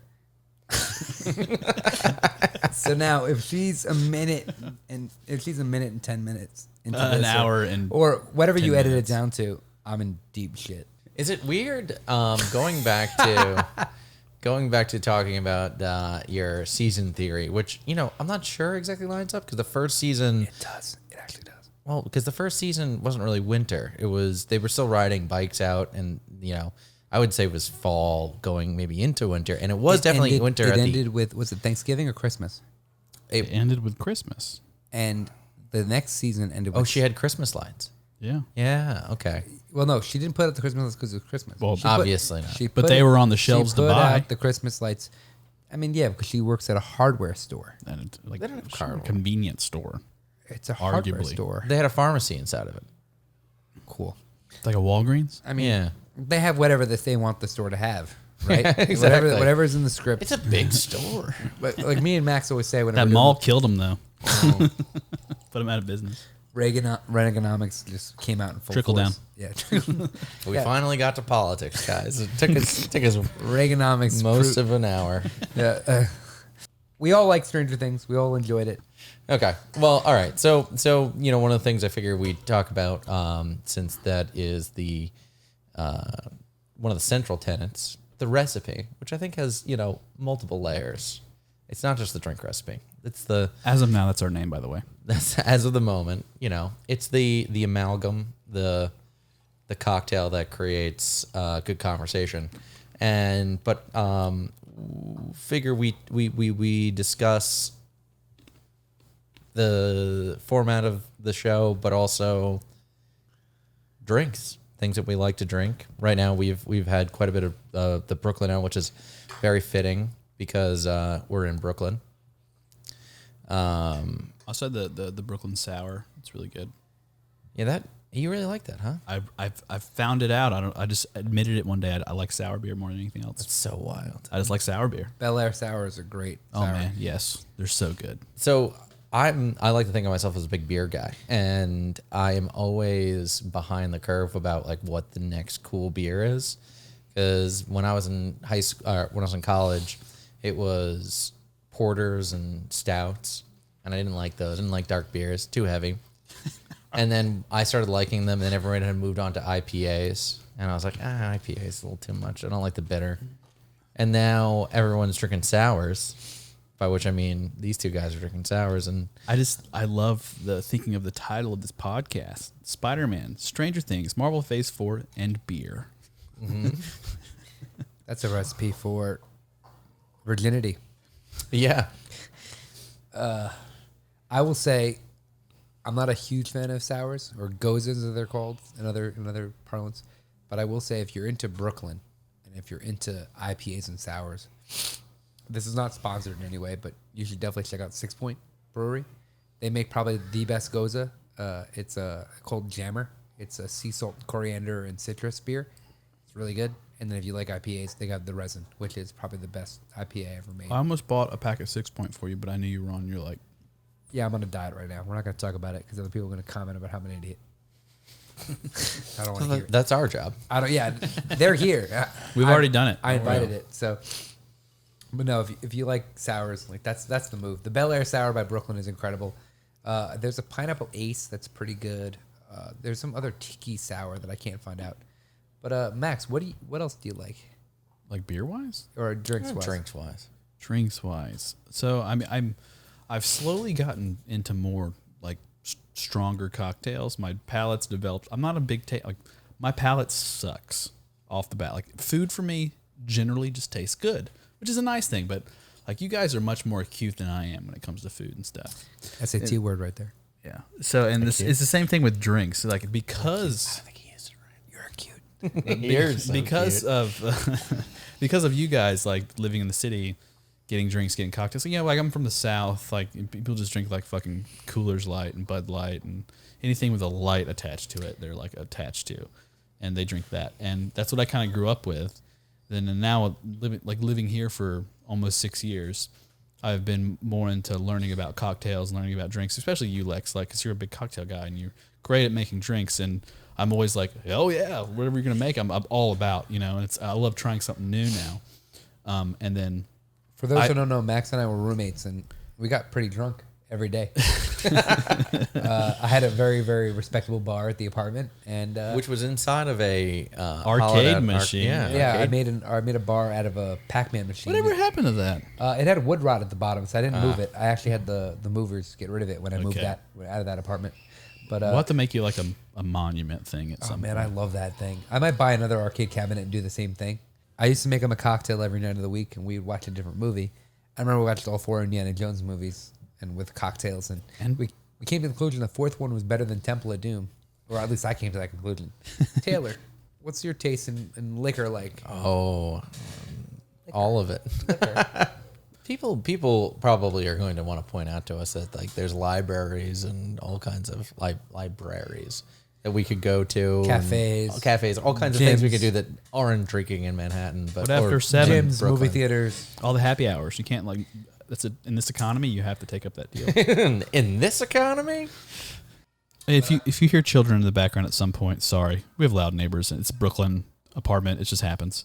I like any kind of complicated cocktail because I'm extra. My family always tells me. I was a big fan of mojitos as a kid. Well, not as a kid, but as a teenager. I like beer. I like wine. But I tend to. Here it goes. I've recently been getting into the tiki craze because I love tropical experiential cocktails. I love themed bars. Any bar with a theme is big for me because New York is just so full of them. The theme bars kind of just cut through the noise. And I love like a cocktail that tastes good and has a flavor profile besides just the booze that's in it, but is complicated and not too sweet. And I feel like tiki drinks are perfectly balanced in that way, where they're not sweet, they're not too strong. They're a little bit of both, depending on how it hits you. And I'll go into that more in my episodes when I make my own recipes, because I'm probably going to spam this podcast with tiki drinks. Yeah. I mean, I'll be honest. Like I haven't bought one yet, but I want one of those tiki glasses. I'll that get are you one. shaped. I'll get you one for. There's some. There was one at the Alamo that's shaped like the Predator from Predator. There's one that's the alien from Aliens. One thing I wanted to go back to when you're talking about themed restaurants, themed bars, things like that, is that you and I both are Orlando fans. You know, I mean, let's say are Orlando fans. More People than are gonna most New Yorkers, we appreciate the themed entertainment. Well, down I in think Orlando. that like a lot of New Yorkers, we went down. That was a lot of spring break vacation going to Disney or Universal or something like that, and even like all of the different like Mercado Mall and all the places down there. Their bar game has definitely escalated. They've gotten a lot better.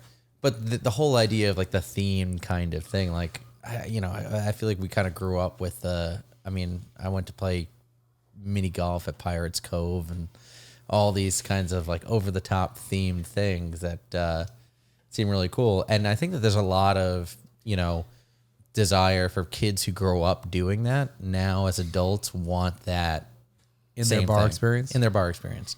Yeah. I mean, one of my favorite things that we did kind of not too long. I don't know if you guys come with me. The Harry Potter cocktail lounge thing that We they didn't did. go. We haven't done that, but that sounds awesome. Yeah, it's pretty My cool. twin brother did that. Also, And, were you the one who mentioned the Taco Bell bar? Yeah, I can't wait to go there. the cantina? We're gonna do an on-site episode one day at the Taco Bell cantina. They will throw us out immediately. I'll I'd like to contact see the them marketing try. manager. As I don't soon care. as you take Yeah. out these headsets and this equipment, they will throw us out. Worth it. I mean, obviously, if you look at themed entertainment, Mic'd in up under New York our City, shirts. you don't have to think Disneyland or Universal or Busch Gardens or anything. You can just look at what they're doing at Blacktail and Dead Rabbit and Bathtub Gin and Magic Hour to see like they are New York. You have to elevate your storytelling, not just your menu, not just your bar list, not just your recipes. You have to elevate your theming to fit something to make an impact. Magic Hour, people go there. They don't go there for the drinks having cotton candy in them or salted caramel popcorn in them. They go there because you walk through a fucking fun house to get through to the elevators to take you up to that rooftop. Right. They go there because they sit in a carousel. You need to be a step above in New York because I think the island of Manhattan is 9 miles or 18 miles, long north to south, and there's a bar every fucking block. There's 2 bars every block. You need to do something to differentiate yourself. yeah. And I think that I lost my train of thought. What are your favorite drinks, Taylor? What are my favorite drinks? What's it? You love a Negroni. I do love Negroni. I like T Masons a lot. I learned about T Masons with Taylor's father at one point in time. Yeah, so maybe we'll start off with that. Is that the Tim Mason is a cocktail invented by my father, aptly named Tim Mason, and it's tequila and cranberry juice with 50-50, with 2 or more limes. So it's kind of a lime heavy sort of thing. And most 2 people, full limes? No, 2 Slices, wedges little, of yeah. lime. So, but kind of as many limes as the bartender is willing to give you is the trick of it. And it ends up being a really good kind of like easy, semi-waspy version of a margarita. So It's a good drink. it's a good drink. I really enjoy it. Yeah. Never had one. I kind of go. It's Really? like a go-to for Never a once. simple version at a bar for me. Okay. Well, that's okay. So then I think that's going to be my episode is going to be tequila drinks. I'll do a margarita and then Tim Mason's and then into a margarita. I think you should do a margarita first and then a Tim Mason so we can see what we Is like that better. episode 3? Will that be episode 3? 2 or 3. He's Okay. he's convinced that he's got episode 2, but we'll. I mean, look, the more time you give me, the more elaborate my cocktail's going to be. okay. So then on to the next one. If you give me the third one, I might make a rum and coke with cola syrup. Yeah. All right. Okay. So we. Sorry, I keep messing up. That's okay. Just make out with the mic. Just remember to make out with the mic. Yeah. Num, So num, num, num, num, num. Hi, baby. so Please edit all this out. Please do. Do not keep this in. keep. Do This not. is the If you best keep part. this This in, is I'll the stop only part coming. that. This is the only part that If people you care keep about. this in, I will stop coming. I Okay. promise you. No, you won't. Yes, I will. Yes, I will. Because I was like, And everybody will be like, "Oh, where's Num Num Num Matt?" Yeah. You're gonna have T-shirts made about you, man. It's gonna be Num, num num, num num, num num, num num, num. Okay. All right. So we do need to start closing up. So why don't we start talking about phase? So what are the final topics of the day? Which is it's not really come out yet. There's going to be a big announcement, a big panel, but it's Marvel Phase 4, a big thing for us. they announced a panel. They haven't announced what they're going to announce. Well, at the panel. that's why it's a thing. Like what I Yeah. knew, you said that you had some stuff in your head that you wanted to display to us. So about Phase from a 4. generalist perspective, I just want to give a quick update because this is our first podcast. Max is the authority on all things filmmaking, film production, technical storytelling. He's really into that. Well, it's like if you ask me how to do something, I could tell you how to do it. Yeah, he's the nuts and bolts guy. Taylor has a background in tech and development and coding, and he also is a kind of a know-it-all on all things. He's very historically minded. He has a degree in psychology. He knows all that stuff, and I know nothing. That's a lie. He admits it. I'm a designer, and I understand design. I understand storytelling. I understand Well, for graphic me, design. And sorry, if I could describe you, for you, I would say, well, I mean, we're all our own versions of a storyteller, but for me, I always get surprised with Lex is because you're great at subtext and like picking things out that I didn't notice and like understanding the reason why they made a decision. Not only is it a part of the story, but this is the whole reason they made the decision in the first place. And like, oh, that does make sense. You'll like explain something in a movie. I'm like, oh, okay, that makes total sense now. You can't see it, but Max is actually jerking Lex off right now. Yeah. He's his hands in his It's pants. very He's short strokes though. weird. In other words, I'm a nerd. Just I like design. I like movies. I like making drinks, and I love Marvel Studios. I really do. Lex is on my hand. Oh my god, You just take it. It's been a long shoot. it's salty. You gotta cut that out. no. You cannot keep that in. Staying in. No. It's staying in. Every time you say cut that out, it means I leave it in. Can we cut out all the times I say cut it out? Because it Yeah. just makes me sound like such a fucking namby-pamby piece of shit. It's very like Instagram girl kind of thing. It's episode one, delete man. that It's picture. okay. Delete that picture. Felt cute, might delete later. Yeah, right. But yeah, I was going to talk about Marvel because I'm a big Marvel fan. I fell into some scoops. There's a Twitter feed. The Twitter account name is a guy named @RogerWardell. The interesting thing and the why you should care is that more than a year before Endgame came out, this guy posted a bunch of tweets talking about various things that's going to happen in the future of Marvel. And not only was he 100% right, he has no followers. He had like 4 followers at the time, which makes me believe that it must have been someone on the inside of Marvel that made a random name so they couldn't be tracked and post random things. He talked about Thor getting fat, Jarvis cameoing in Avengers Endgame, Robert Redford cameoing in Avengers Endgame, He cameoed? I never saw it. Chris Evans getting to say Hail Hydra in Avengers Endgame. We now know that all of these things happened. And he also tweeted about a bunch of other things that I think are really interesting. So before we continue, I want to say super possible spoiler alert because I had no clue this guy existed. By the way. Yeah. So super spoiler alert for all this stuff. I mean, everything I'm about to tell you is more conceptual because I don't really want to get into the nuts and bolts of certain films. I turn off, my settings and I mute people and I stop looking at websites when I know a movie's about to come out that I'm excited about. But he talked about a couple things that I think were interesting and I want to talk about before the Phase 4 announcement comes. Obviously, we just got announced today that Thor Ragnarok director Taika Waititi just got brought on for Thor 4.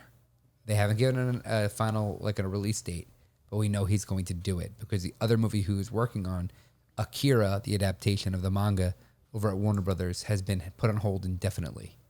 Anyone have any thoughts before I get into this? I don't know why they were going to try to do that. I don't think that there's any Western adaptation. Is it of Akira, anime a that's Japanese ever- movie? What? It's a manga. It's an anime. Oh, so they're going to cast Scarlet. Yeah, I was gonna say, yeah, no. First, yeah, it's insane that we just keep thinking that we're going to do that. We did that with Alita, Battle Angel, and all of these things. I heard that was good.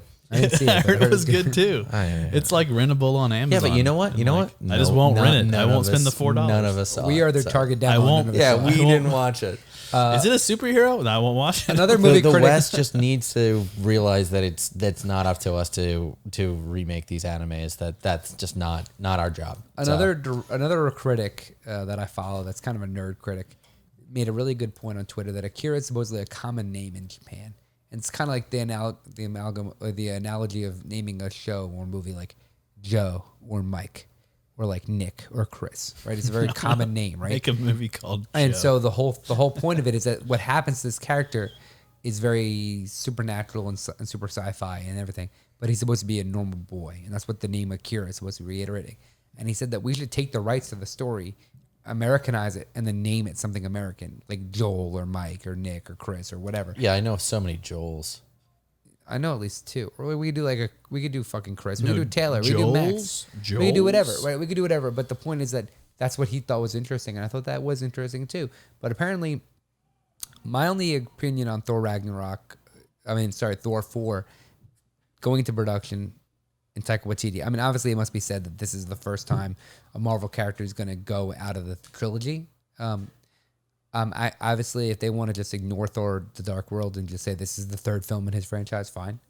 But I think it's obviously great news. I'd be hard pressed to find someone who's upset about it. But I gotta say, I have strong opinions.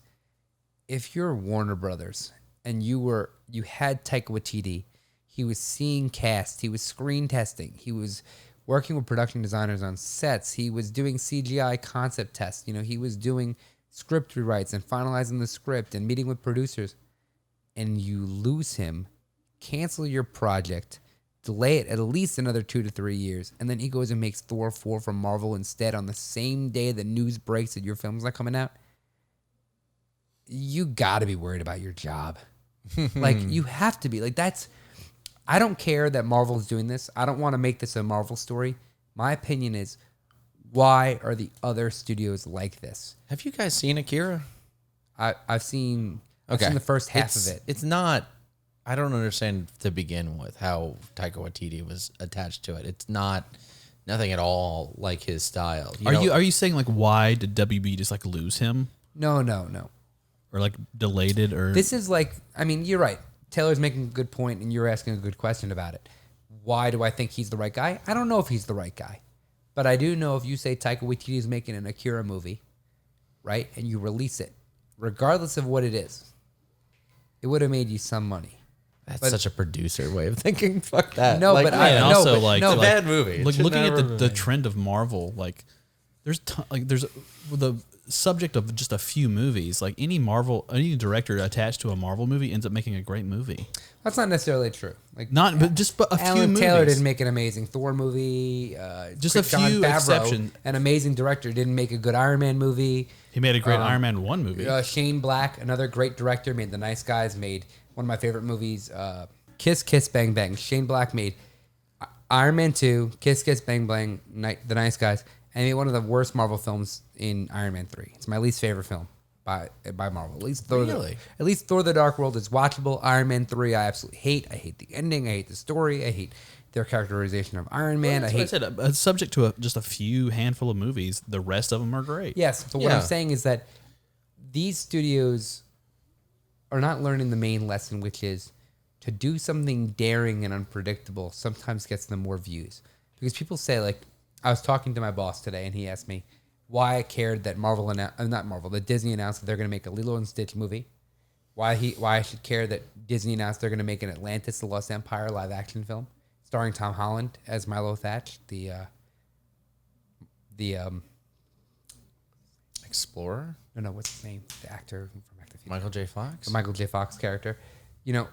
Why I should be excited about this is because they end up being maybe not great, but good. And he says, these movies make money and real films don't get anywhere. And I don't think... Define real films. And one beyond that, Yeah. beyond defining real films is that it's not the filmmaker's fault that they're greenlighting films based on existing properties, based on IP, based on properties, sequels, reboots, etc. Audiences vote with their dollars. Damien Chazelle made an amazing film. Is it not First Man? It's the First Man. Did he made? Is that the name of the film? By Damien Chazelle? First Man for the going to the moon. Ryan Gosling going to the moon. Yeah, He made an amazing film. No one saw it. Denis Villeneuve did Arrival, amazing film. Barely anyone saw it. Yeah, it was recognized by the Academy, so it got a second bump, and then we released it. But people make amazing films all the time, and they don't go anywhere. If you make a good movie and it costs less than $50 million, that just means Netflix and Hulu and Amazon Prime are going to release it. That's all that it means. Unless you do a big tentpole film like Rian Johnson just did with Star Wars Episode 8. He just did Star Wars Episode 8, and now he gets to do his own film, Knives Out, which has Chris Evans and Daniel Craig, and is it Cate Blanchett that's in it? He gets to make this film that no one else would ever, they'd never pay for that. They'd never budget it. They'd never, finance it if he doesn't make one for them. And I feel like it's not the studio's fault that they're going with the hot hand. It's up to us as an audience. And they're going with what makes money. It's the audience's fault. Audiences vote with their dollars. They vote with their dollars. If you're saying, oh, these great movies aren't getting made or these great directors aren't getting recognized, audiences vote with their dollars. I'm not saying that that these movies are worth less than a Marvel movie, but being part of a connected universe buys you a built-in audience. And it's a different structure. And if you look at it, right, Marvel has never made the same film. There's a rumor that the next Doctor Strange sequel is going to take place in 1980s, 1970s, and be called Doctor Strange 2, Electric Boogaloo. Right? They are always trying to reinvent their characters. Look at what Ragnarok did. Look what Endgame Marvel does did. have a formula for most of their introductory superhero movies. They have an origin formula, yeah. But Like the villain is just a bad version of the hero. Yeah, but look at any film. Star Wars does the exact same thing. Yeah, Before it's just a they were bought by formula. Disney, it's a common hero's journey works. formula. It's a common hero's journey formula. It's just juxtaposition. But what I'm saying is that audiences vote with their dollars. The studio recognizes what the audience trends are, and they try to cash in. Every James Bond film is a product of the era that it came out in. You know, Casino Royale was Batman Begins. It was a gritty retelling of the James Bond mythos, stripped down of all the cartoony and hokey elements to be an action film. You look at, the Fast and the Furious franchise. They evolve with the current trends. They're trying to be Marvel movies, but with people who drive cars. That's what they are right now. They're basically Marvel films with people who drive cars. Every single other franchise is following Marvel. And if you follow someone, you guarantee that they're the leader. Except for Quentin Tarantino. If you are second place to someone, you tell them that they're number one. Okay, I just realized something that it's kind of like the Kirk, Spock, McCoy kind of dynamic of the three of us. I just realized that the three of us are: you're the producer, you're the director, and I'm the writer. Because I listen to what you're saying right now, and I'm just like, I fucking disagree with everything you said. Like, I can't believe. Like, I agree that you're right. That yes, the movies that make money are the ones that get made and they get remade, but that doesn't mean that they're art. That doesn't mean that they're pushing the boundaries of what it means to be a good thing. Like, No, absolutely not. And we're The interesting boundary breakers go to Netflix, and that's Stranger Things. That's Breaking Bad. That's Better Call Saul. and those are the things that end up, the ones in the margins end up defining what's in the center in later generations. Like, yes, you can prop up this thing, and I'm not saying that Marvel is one of these things, but if you continue to just kind of prop up a dead horse, it's not going to get you where you need to go. And if you look at like first generation Phase 1 Marvel, if they continued on that track, they would not be where they are today. Yes, but that's my point that I'm making, is that they constantly reinvent themselves and challenge themselves to be better. Studio tentpoles, though, follow trends. Yes, but look at the directors and people that they get attached to these movies. It's not the same people the whole time. Had these like producers had what they wanted, they would have had somebody else be Thor, someone else be Loki. They would have had Steven Spielberg direct this one movie. Instead, they got Taika Waititi. They did want Steven Spielberg to direct the first Thor film. Oh, The see? first Captain Exactly. America film. Exactly. There you go. wanted- He would have they- had that they winding, wanted- they- winding punch at the end where he punches the villain and it goes. No, they wanted Steven Spielberg to direct Captain America. And what did they get? Look at what they did. They hired Joe Johnston. He is George Lucas and Steven Spielberg's art director from all of their films. Right. And that's my point, is to say that, like, they if get you- the low rent Steven Spielberg to make their Steven Spielberg He's picture. got great experience though. Right, but I feel like that your argument is basically saying just like, well, just sell out and then you can make good movies. No. What I'm saying and is, that I don't agree with. What I'm saying is no. I'm saying that people who are judging Hollywood have a false understanding of what's actually happening. I'm saying that more original content and more provoking content should be made. What I'm saying is that it does get made and then no one pays to see it. So can you blame the studios for producing reboots and sequels when no one pays to see original content that's not made by a favorite auteur? But I mean, when you boil it down, they're making a product. They're making something that needs to make money. That's it. It's and okay, let's just and look also, at Taika Waititi as an example for what we're talking about here, because I think that if you like the shallowest understanding of like his film career will prove this whole argument wrong. Because he had what we do in the shadows. He Hunt for the Wilder had People. Hunt for the Wilder People. I mean, all like, critically acclaimed movies that had no box office appeal. No one went to go see them. Hunt for the Wilder People did well. yeah, they do in- well. in They New do well Zealand, in the not Yeah, here. I mean, but they do well in the film circuit, and studios recognize right, talent. John Watts Yeah, did yeah, Cop Car. of course. And Right. then that But did that doesn't nothing, mean it makes money. and he got No, Spider-Man. I understand that. But the thing is that that's why I don't. Okay, so what you're saying is that We never said First Man wasn't good. What? Yeah. What I'm saying is, I'm not I'm just talking saying about that the there's- quality of films. still win an I'm award. talking about the objective opinion. I'm talking about the film blogs, the commenters, the audience saying, I dated a girl who said, oh, Hollywood doesn't make anything original anymore. I said they do, and Netflix buys them, and you never see them. That's what happens. People make original films. You're gonna keep going with Netflix. That's I'm not just true. saying, Like, tons I of movies get produced and Netflix, made as an and are- analogy, is What a I'm- streaming You just don't service. see those movies. but Disney Plus on the but way, understand what I'm December saying. 2019. If you don't do well in your first 2 weeks, you get fucking ripped by the distributors because it's so expensive to be distributed, right? So it's a three-pronged thing. The audiences vote with their dollars, the distributors and the marketing is very expensive, and then also if you don't do well your first week, you're fucked in DVD sales. Some people don't take the risk. Blu-ray. They get bought. Well, Blu-ray is the real answer, not DVD. But you get bought by Amazon Prime, Hulu, or Netflix. I'm sorry for just saying Netflix, but you get bought by them. Say you made a movie for $25 million, right? And you know it's going to cost you another $100 million to distribute and market that film. And Netflix says, we'll buy your film for $70 million. You take that deal because opening yourself up to box office failure is a death sentence. So you take that and you give the weekend to the Disney reboot. Do you understand what I'm saying here?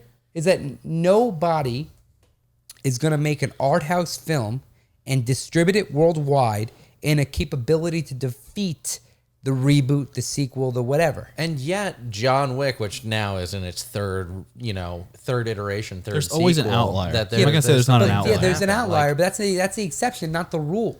know, Look but- at what John Wick 2 did compared that's to the John world Wick that we 1. live in now. This is not the world that we grew up in. No. All of these movies were all trying and doing their own and thing. what I'm as trying these to are. tell you to do is acknowledge that it's different. There may not, and I don't agree with this, but I just want you to entertain the idea that might not be another Back to the Future, where it's an original concept with a high profile star right on the top of it, right on the exponential growth of his game that becomes a franchise. There's just not that. And Of if course anything there is will that, be. It's and going to be the Back to the Future reboot. well, that no, they're going to do. well, in a few if years. anything's the perfect analogy of Back to the Future, it's John Wick. I mean, because there's no other example. You don't think about it. Like, I mean, you have Jordan Peele's films, you have A Quiet Place. First one. Yeah, but his movies make money. No, Jordan Peele, like The Us, second one did Us, Us and made money. then, Us made money. Us made a lot of money. Us, I watched Us. It's really good. Yeah, Oh, but yeah. also Us is good. but, I heard Yeah. kind of middling reviews. like I Denny liked it. Villeneuve. I mean, obviously it proves my argument wrong, but Denny Villeneuve, a respected director, made Arrival, one of my favorite films. And he made Blade Runner 2049, and even that didn't make money. He's making Dune, which I'm really excited. Yeah, that's probably going to make some money, but it might fail. There's a high probability that it might fail. What I'm trying to say is that, It won't be the first Dune movie to fail. yeah, it's true. What I'm saying here is that people that want to blame the studios are only looking at half the picture. Yes, the studios make bad decisions, and I'm actually agreeing with this in respect to Taika Waititi and Warner Brothers. Studios make a problem by meddling where they shouldn't and let the director be the auteur. I think that they should. But the problem is that beyond just that, I can't really blame the studios for not wanting to take a risk because let's be honest, if you have name a mid-level director that's gotten some notoriety. Name any director. That's Got some notoriety. David Fincher. Okay, so say David Fincher wants to make a film. Actually, say Ben Affleck wants to make a film because he's pretty good for my analogy. John I Krasinski. loved Yeah. Argo. I loved Argo too, and I loved Gone Girl. So say Ben Affleck wants, it's both David Fincher and Ben Affleck movies. Say Ben Affleck wants to finance a film, right? And the same studio has to pick a day. Ben Affleck says, my film's going to be done April 14th of 2021, right? And Ryan Reynolds comes in and says, hey, I'm rebooting Clue. We want 2021 as a release date, or you finance us. If you're a studio executive and you don't want to lose your job, what are you going to finance? The Ryan Reynolds reboot of Clue, who's a proven movie star that makes money every time, or Ben Affleck, whose last movie, Live by Night, made no money. Who are you going to pick? I'm not saying either movie's better than the other. I'm just saying that it's a flawed system. You also got to think about why studios do reboots. Like, it's not just for the movie or making money; it's for the IP. Well, the Look at IP Disney. guarantees an audience. This is an argument people bring up, like Disney. Why are they rebooting Lion King? Why are they rebooting Ariel? Why are they Because you pay to see it. Because audiences pay to see it. Not just that. Have you heard of the Magic Kingdom? Have you heard of these parks and things they've Yeah, you want invested? to re-engage the next generation. You got to of kids. re-engage. well, like my niece and my nephew have to realize that Lion King is a thing, and when they go to Disneyland, they see Lion King. They're like, "Oh, I'm gonna buy. I want all these things because I saw the movie." Yeah. like this is not that movie's not for us. Oh, yeah. That movie is for children. My cousin calls the new Lion King the real Lion King. He calls it because it's him. It's the real Lion King. Right. How It's dare live I- action. Yeah. How Yeah. dare I? It's sit quote there- unquote live action. How dare I brilliant, put 'cause, my you know, I podcast had- voice on and explain to him the difference? Yeah, I had an Akuna Matata T-shirt when I was a kid, and they could just reprint that same shirt. Boom, done. Yeah, and kids will buy it because they Yeah. now, like little children, will watch this new movie and be like, "Oh my God, Lion King!" Right. I mean, there is also IP law that if your IP is in the public domain for a certain amount of time, you don't own it anymore. It goes into public domain. So Lion King would go back to Kimba the White Lion, or not? Yeah, I mean, actually, Disney. I don't know if that counts Disney in this has a record of historically always It's a changing the legal language. They kinda ride around the that law to for always it, keep Mickey Mouse out of public domain, because otherwise Mickey Mouse would be like Betty Boop and other things where it's in public. It's in public domain. Cool. But yeah, again, we got way away from Marvel Phase 4. Yeah. and So think this- circling back to Marvel Phase 4. Yeah, This- let's wrap that up. So the rumor is Doctor Strange 2 in 1970s, 1980s, the Electric Boogaloo. So how would Doctor Strange be involved in that? You forget he's wearing an amulet that has a time stone on it. But we don't use no, the but time he- stone outside of the rules of. Also, he doesn't have that anymore. Yes, he does. He'll Why get it would he back. have it? He'll just take the fucking stone and put it right back. I mean, Wait, do you yeah. think? Wait, this brings up a larger question of what you think happens to the stones now that the gauntlets. No. Captain America took it back in time, and it's destroyed in his future. So Doctor Strange no longer has that stone. Okay, then something else happens. That makes sense to me. Nightmare puts him in the 70s and 80s, or Dormammu does it, or anybody. You think they bring Nightmare in? That'd be kind of cool. I think That's, I think that's Scott Derrickson's favorite No, better. villain. I think Plot does it. Yeah, I think the screenwriter does it. So and I'm actually kind of offended that you consider me a producer. I consider myself more of a. I knew you did. I consider That's why myself I more said of it. a- I meant to be mean. I consider myself more of a critic because I see this as like I really like director. You're too pragmatic. That's the problem I have. Is that your pragmatism is basically dogma. It's Well, saying that you make a great things like- producer, though. No, exactly. Like these are I mean, le- you know that from real life. yeah, these are completely you're- logical. You're not wrong. You're not wrong. You're all very critical of the things that need to be critical about, and like I don't even think it's critical. I think I- you're pragmatic. I'm just Pragmatic's sick not of a bad thing. I'm just sick of we're not going to let him shave his mustache. Twitter people fucking and YouTube commenters. I'm just sick of them talking about shit without understanding the business that this is in. People, if you make a bad decision and finance the wrong film, or if the film flops, right? People go, oh, there's snarky articles. That actor has a hard time getting another job. No, executives lose their job. They Well, lose the- their pensions. the They ad- lose their shares. fucking hell. Yeah, but not all these guys are millionaires. You gotta don't remember. care. You gotta remember, right? Taylor, Kevin is. you work for a corporation, right? You make a pretty okay salary, right? If your company makes a bad decision and they fucking lay off your entire team, you had nothing to do with that decision, right? But these people lose their fucking jobs. And I'm not talking about fucking the Jeff Bezos of the world. I'm talking about regular fucking people who answer emails, come into work, drive, park in the parking lot. Like, these are just regular people. I mean, so if you're So gonna you're telling me that in the world that you see is that if a bad movie gets made, then just a whole ton of people just all lose their job No. What I'm instantly. saying is that if someone makes a decision like these Akira fuck ups, who let a good director go to a studio they know will crush them. So let's next Right. podcast tell me how many people got fired for this.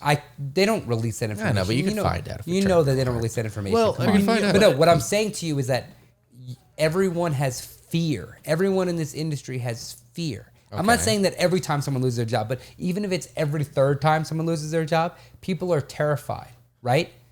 People are terrified of losing their job, so they're always going to pick the safe bet. And all I'm saying right now is And then that we get an inferior product yeah, and that we do because people are afraid of losing their jobs. you don't always get an inferior product because guess what? The audience still the audience still wins. Jumanji 2. Everyone said that was a corporate fucking reboot. It was soulless. It was stupid. I liked it. I thought it was a great movie. I thought it was didn't see it. inspiring, and you guys should really. They're making another one now. Yeah, and I mean, I don't know that one. Oh, might- the reboot of Jumanji. Yeah. Oh, yeah, I saw that. It Yeah, was all right. it was Yeah. really I good. thought you meant the second one. no, It's not no, out yet. No. Okay. I thought it was really Jumanji good. 2. That's what I was thinking. Well, Jumanji Yeah. 3 now. But Now either it'll be way, Jumanji 3. like it was a good movie. They progressed the narrative. They had some You're right, interesting it is ideas. too. They had some interesting ideas. They challenged the audience. It was a good film. I'm just saying It's that. got Dwayne Johnson in it, so you're Yeah, gonna it's see like it. I'm just saying, like, right? If you're gonna America, so write finance those checks. if you're gonna finance a David Goyer or a fucking Charles Roven, he's a producer that produced the Dark Knight films. If you're gonna produce a sci-fi concept with him or a reboot or like a random project, right? Like let's just say you're gonna make another Memento film, like similar to that, but not that film. But say you're gonna make an indie film to that scale, or you're gonna make Jumanji 2 with The Rock in it. You're gonna make Jumanji 2 because that'll keep your job. You know Yeah. that. Well, These are you real have people. You have a rock attached to the film. Yeah, but these You are have- real people. I'm not saying The Rock. I'm saying the other people around him, because The Rock is one person, right? But he's like a You look at these credit brand lists, right? brand. You see these executives, these people who finance these movies, and it's not like these movies are cheap. An average movie to get distributed nowadays is at least $100 million. If you think about 1974 when Jaws came out, movies cost maybe 12 to 20 million. That's 5 times the cost.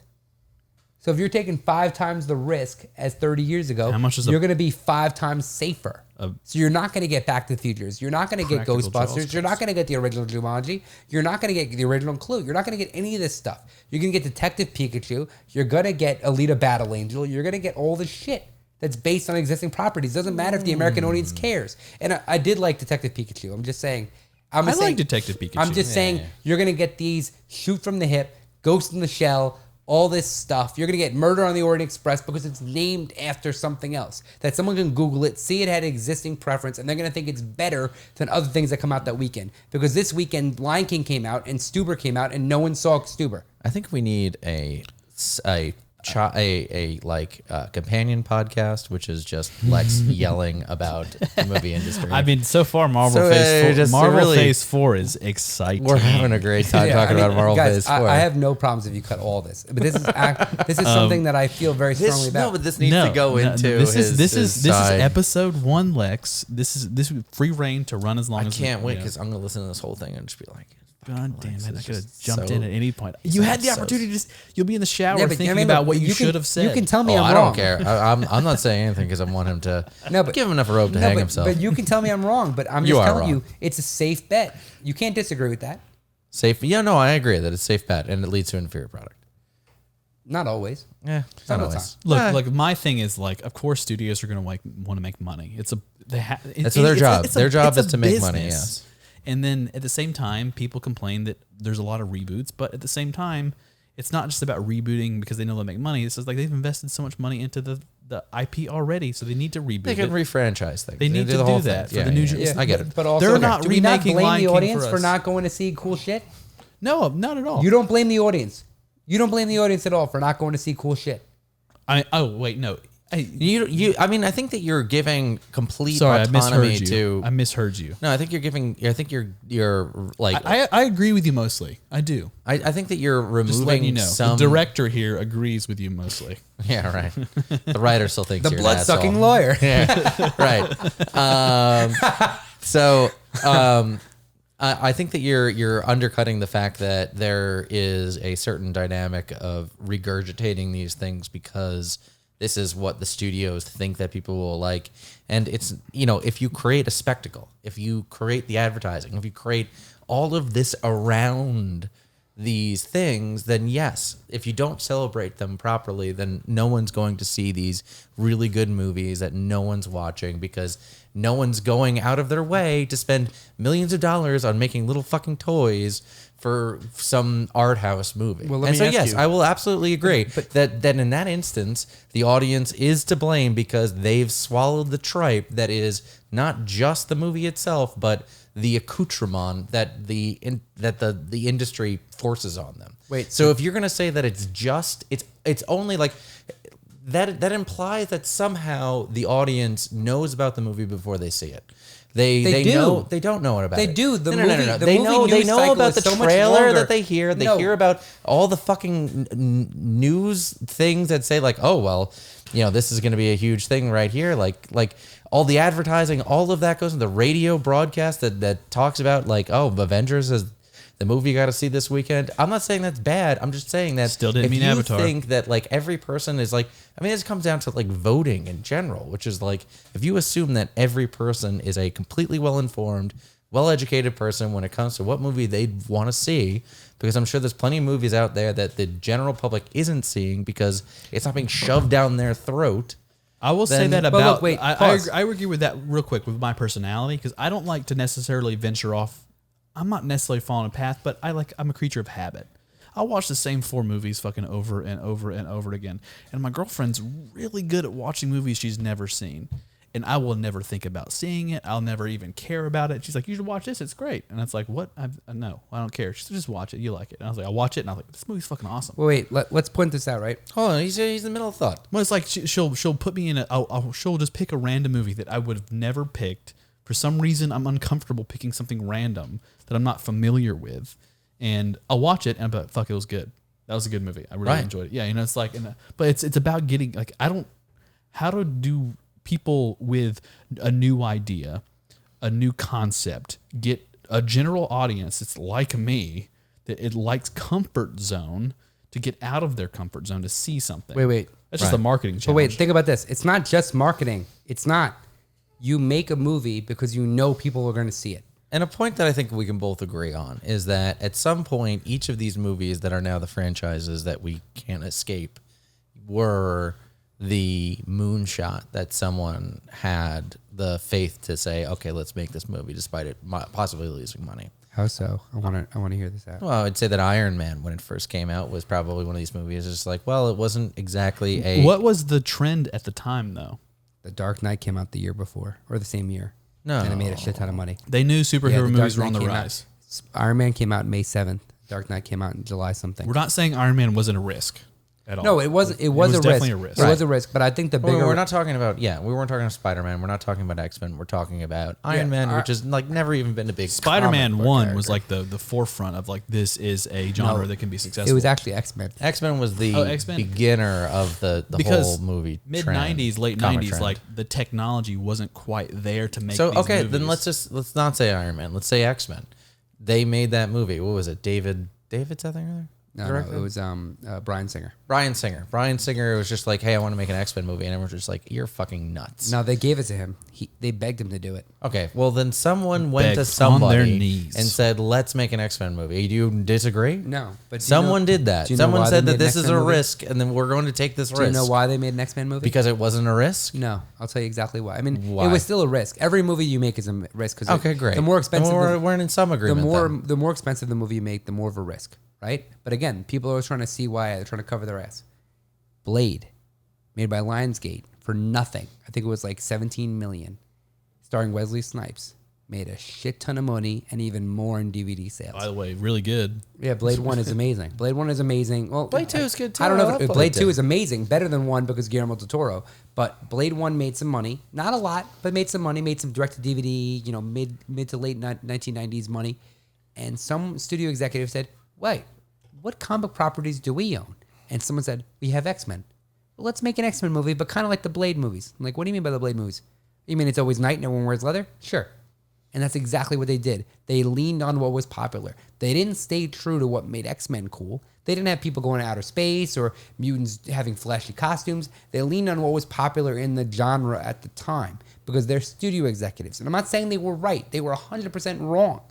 But I understand why they made those decisions because they don't want to lose their jobs. Okay, so all of good movie making is done by an actuary table in which producers look at what makes money, and that's how No, they make other movies. producers are Say really, that to Gremlins too.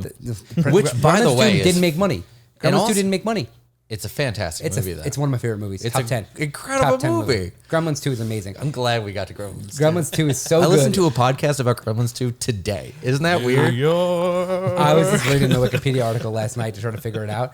Turns out the director just wanted to tell the studio to fuck you about sequels. Exactly. And Yeah, I yeah. love that It's- about it. I listened to the director talking about it, and then he went through all that. It was Oh man, we amazing. could do a whole podcast on sequels. I would love to just do a Yeah. podcast on Gremlins 2, just because I love that movie so I much. like I said, I listened to one today, so I don't think we're gonna beat that but, one. And that's Chavo Trap but- House. So Send they're it to us. I'd love to listen. they're would love also to in Brooklyn, by the way. We can collab. go knock on their door. What I was going to say They was hate that, us. was that I'm not saying that every movie that's successful should be made by an actuary. What I'm saying is sometimes there are really inspired producers who understand the value of what they're producing outside of market trends and things that can be proven by numbers. For example, a very famous story of Back to the Future is Sidney Sheinberg, a very famous MCA Universal executive, wanted to change the name of Back to the Future. He To wanted. what? He thought that if you gave it a generic name, people weren't going to understand that it was a sci-fi movie. It would attract the wrong audience and have a really poor first weekend. And back then, most films were in theaters for 5 to 10 weeks, as opposed to now, which is like 3 to 7 weeks, right? So you had to do well your first couple of weeks and have staying power. So he wanted to make sure the audiences knew and the marketing team knew how to market this film. He wanted to call the film Plan 9 from Outer Space. No, he didn't. Not Plan 9, no, not Plan 9 from Outer Space. He wanted to call it The Spaceman from Pluto. And he was going to have it so that that comic book that Marty takes when he dresses up like Darth Vader from Planet Vulcan would say The Spaceman from Outer Space or Spaceman from Planet Pluto or something like that. Yeah, sure. Whatever. I forget the name of the fake name that he's going to give it. And so he gave a studio note that they got to change the comic book cover, they got to change the name of the film, and they got to stop saying the phrase Back to the Future because it's going to confuse audiences. Mind you, this is a pencil pusher. This guy's an actuary. He's looking at numbers. He was a big guy in the theme park industry. He's looking for things that will make a big splash. Steven Spielberg, not a writer, not a director, but a producer on this project, an executive producer, very respected by the studio, wrote a note back to him saying, haha, that's a very funny joke. You know, I'm really glad you're taking interest in this picture. So one, he knew politically how to tell this guy Sidney to shut the fuck up because the guy Right. Sidney couldn't admit that he was serious because Steven Spielberg just laughed in his face. And then two, he knew the worth of his property and he didn't buckle like a belt. Whereas you have someone like Kevin Feige, who was a producer in the original X-Men, and he saw them making generic black leather costumes for all the characters, and he didn't say a fucking word. The only thing that Kevin Feige said that he did to influence the first X-Men movie, even though he was a producer on it, he was a gopher at the time, by the way. He was a producer in name, but he had no buying power. The thing that he said is he made Wolverine's hair stick up on sides, and he gave them the jet. So The Blackbird. The jet? Blackbird, yes. The X. That was a hard argument. The X-72 Kind of in the Blackbird. comics. I mean, yeah, They but the should thing probably is, they use it. didn't care about that. They just wanted to do what made Blade work. Do you understand what I'm saying here? I'm not saying that it's right or wrong. I'm just saying that it's human nature to stick with what works. Marvel Phase 4, they're clearly going to have some good movies lined up. They're smart guys. They know what they're doing. They have a formula. Does anyone want to make a bold prediction before the show wraps up? So See who's actually, right? did we hear what the thing is? Though? We never heard predictions. We never heard. I what can you were gonna say. I can read the tweets if you guys want. Yeah, read them. This guy does not believe Fantastic Four is going to be named. Is this that guy that you were talking about That from got everything Marvel? right. Yeah, that got everything right. probably works for Marvel, made a fake Twitter. Yeah, so he says a couple things. So the thing that has me most excited is he thinks they're going to make a Thunderbolts movie. And the Thunderbolts movie lineup will be Zemo, Ghost, Justin Hammer, General Ross, and the Abomination. With the leader, played by Tim Blake Nelson, being the villain of the Thunderbolts, the person they have to take down. If this is even half true, this is my most anticipated film of Phase 4. Wait, go through the roster for me one more time. Baron Zemo, played by Daniel Bruhl, if I pronounce that correctly. Sure. Ghost from Ant-Man and the Wasp. Justin Hammer, played by the late great Sam Rockwell. Sorry, the still great Sam Rockwell. I don't know. He's not dead. I know. So don't you dare say He's that about the Sam. great Sam Rockwell. The great Sam Rockwell. General Ross, played by William Hurt, Yep. and the Abomination. That's his team. That's amazing. That would be pretty. Think about all the incredible. threads that they could close. I mean, if we with that start taking classes now, we might get casted. If you start working out, you might replace Tim. What's his name? Tim played the Abomination. What's his name? Oh, Tim Eric Roth. Tim Roth. There we go. The leader is being discussed like as the main him. villain, which is being planned as a trilogy. Doctor Strange 2, 1980s Boogaloo. Tilda Swinton's supposed to be coming back. Jericho Drumm and Clea will be making their MCU debuts. Debuts. Sorry. Debuts. That's what happens when you, that's what happens when you paraphrase. You say the wrong thing. I'm sorry for everyone who has to listen to me It's butcher this. Clea will likely be portrayed by an Asian actress. And most importantly, the orange gloves will be back. Oh, right. So that's the rumor. Rocket in Guardians of the Galaxy 3 will be the main character. He'll be created by the High Evolutionary, someone they were planning on putting in Endgame and Infinity War. If anyone knows who the High Evolutionary is, he invented Adam Warlock in the comics. Did he? Yeah, he believes he's the master race and he can create more like him, and he just does that by mixing different genetic codes. Yeah. So he made Rocket. And Drax realizes his daughter is still alive. Rocket gets a love interest in the form of Lila. This makes sense because James Gunn tweeted before he was famously fired that one of the problems he had with his script for Guardians 3 is that it retconned and contradicts something he put in one of the screens of Guardians 1. And if you saw in Guardians 1, it said Rocket's known allies was a person named Lila. So I'm guessing he was trying to script an introduction between him and Lila. So it wouldn't make sense for her to be a known ally in the first movie if he meets her in the third. So he was like, do I retcon myself or do I just stick to what I think is the best story? And in my opinion, it's the latter. Mm-hmm. No one's going to care. Are you going to care?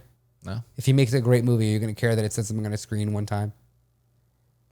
I don't know why it's on me, but no, I don't care. I think it'll be great. I'm asking you because I'm just like, yeah. I'm asking you staring because that you right sounds at like me. a great I'm asking idea. Taylor specifically because he has an attention to detail and because he cares. No, because I didn't know any of that. So, Like I said, my palate's pretty numb. I just like it. yeah, no, right now that's And apparently it's going to focus on the friendship of Nebula and Star-Lord, Oh, that's which nice. doesn't make sense at all. Finding Gamora. I think they found her. I think it's about winning her over. Yeah, honestly, Makes sense as well. I'm more of a Nebula guy, to be honest. I don't know.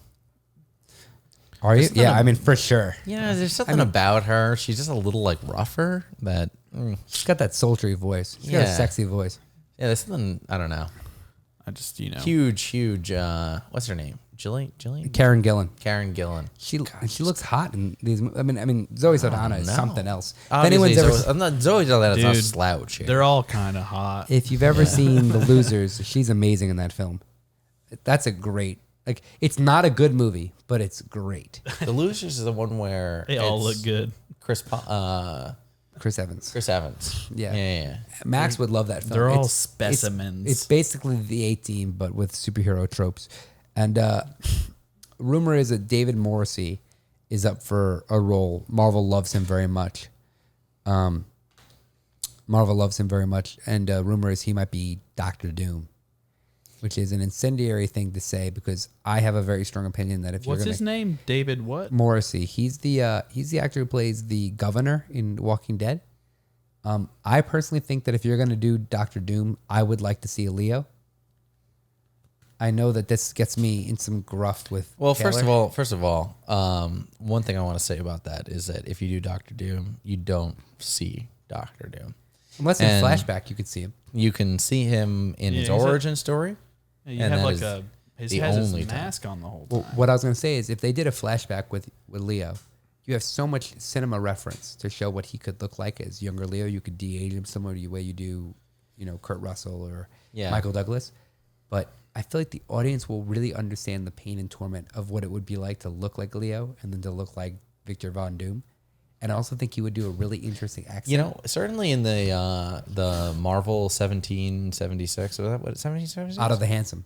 Otto the Handsome, right? Yeah. So there is a reference directly to the fact that the character in that that is Doctor Doom, Victor Is beautiful.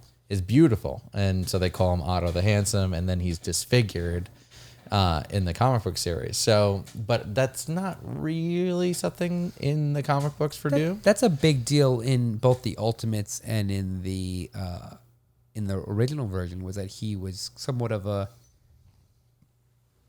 hotshot. He liked that he had, he's a good look guy. He was fairly well off. Certainly not in Book of Doom. Book of Doom, basically, he kind of, if anything, he sees any attraction that he gets from the opposite sex, which is like borderline kind of like, I don't know, what's the opposite of like, what's the inverse of an incel? Someone who like hates women despite getting attention from them. Like, I mean, he's not really like Prejudiced? Yeah, he's not an admirable character throughout most of his thing. He's one of my favorite characters, just so everyone knows. I will not say that everything he does is defensible. He's not a good dude, but I would say that it's not a defining characteristic of him. Like, obviously, that's an easy metaphor to make, which is why I think they did that. Why, was it Neil Gaiman? Neil Gaiman did. Yeah, Neil Gaiman did it because it's like, okay, he's a man who gets disfigured. Let's make it so that it's like a big hype that he was very attractive. But in the comic books, I mean, it's not such a big part of his personality. He's obviously not worried about it. I just Like, he think doesn't care. If you know there's a character that's going to be mostly in a suit and a costume and a voice, you got to start cast a little bit.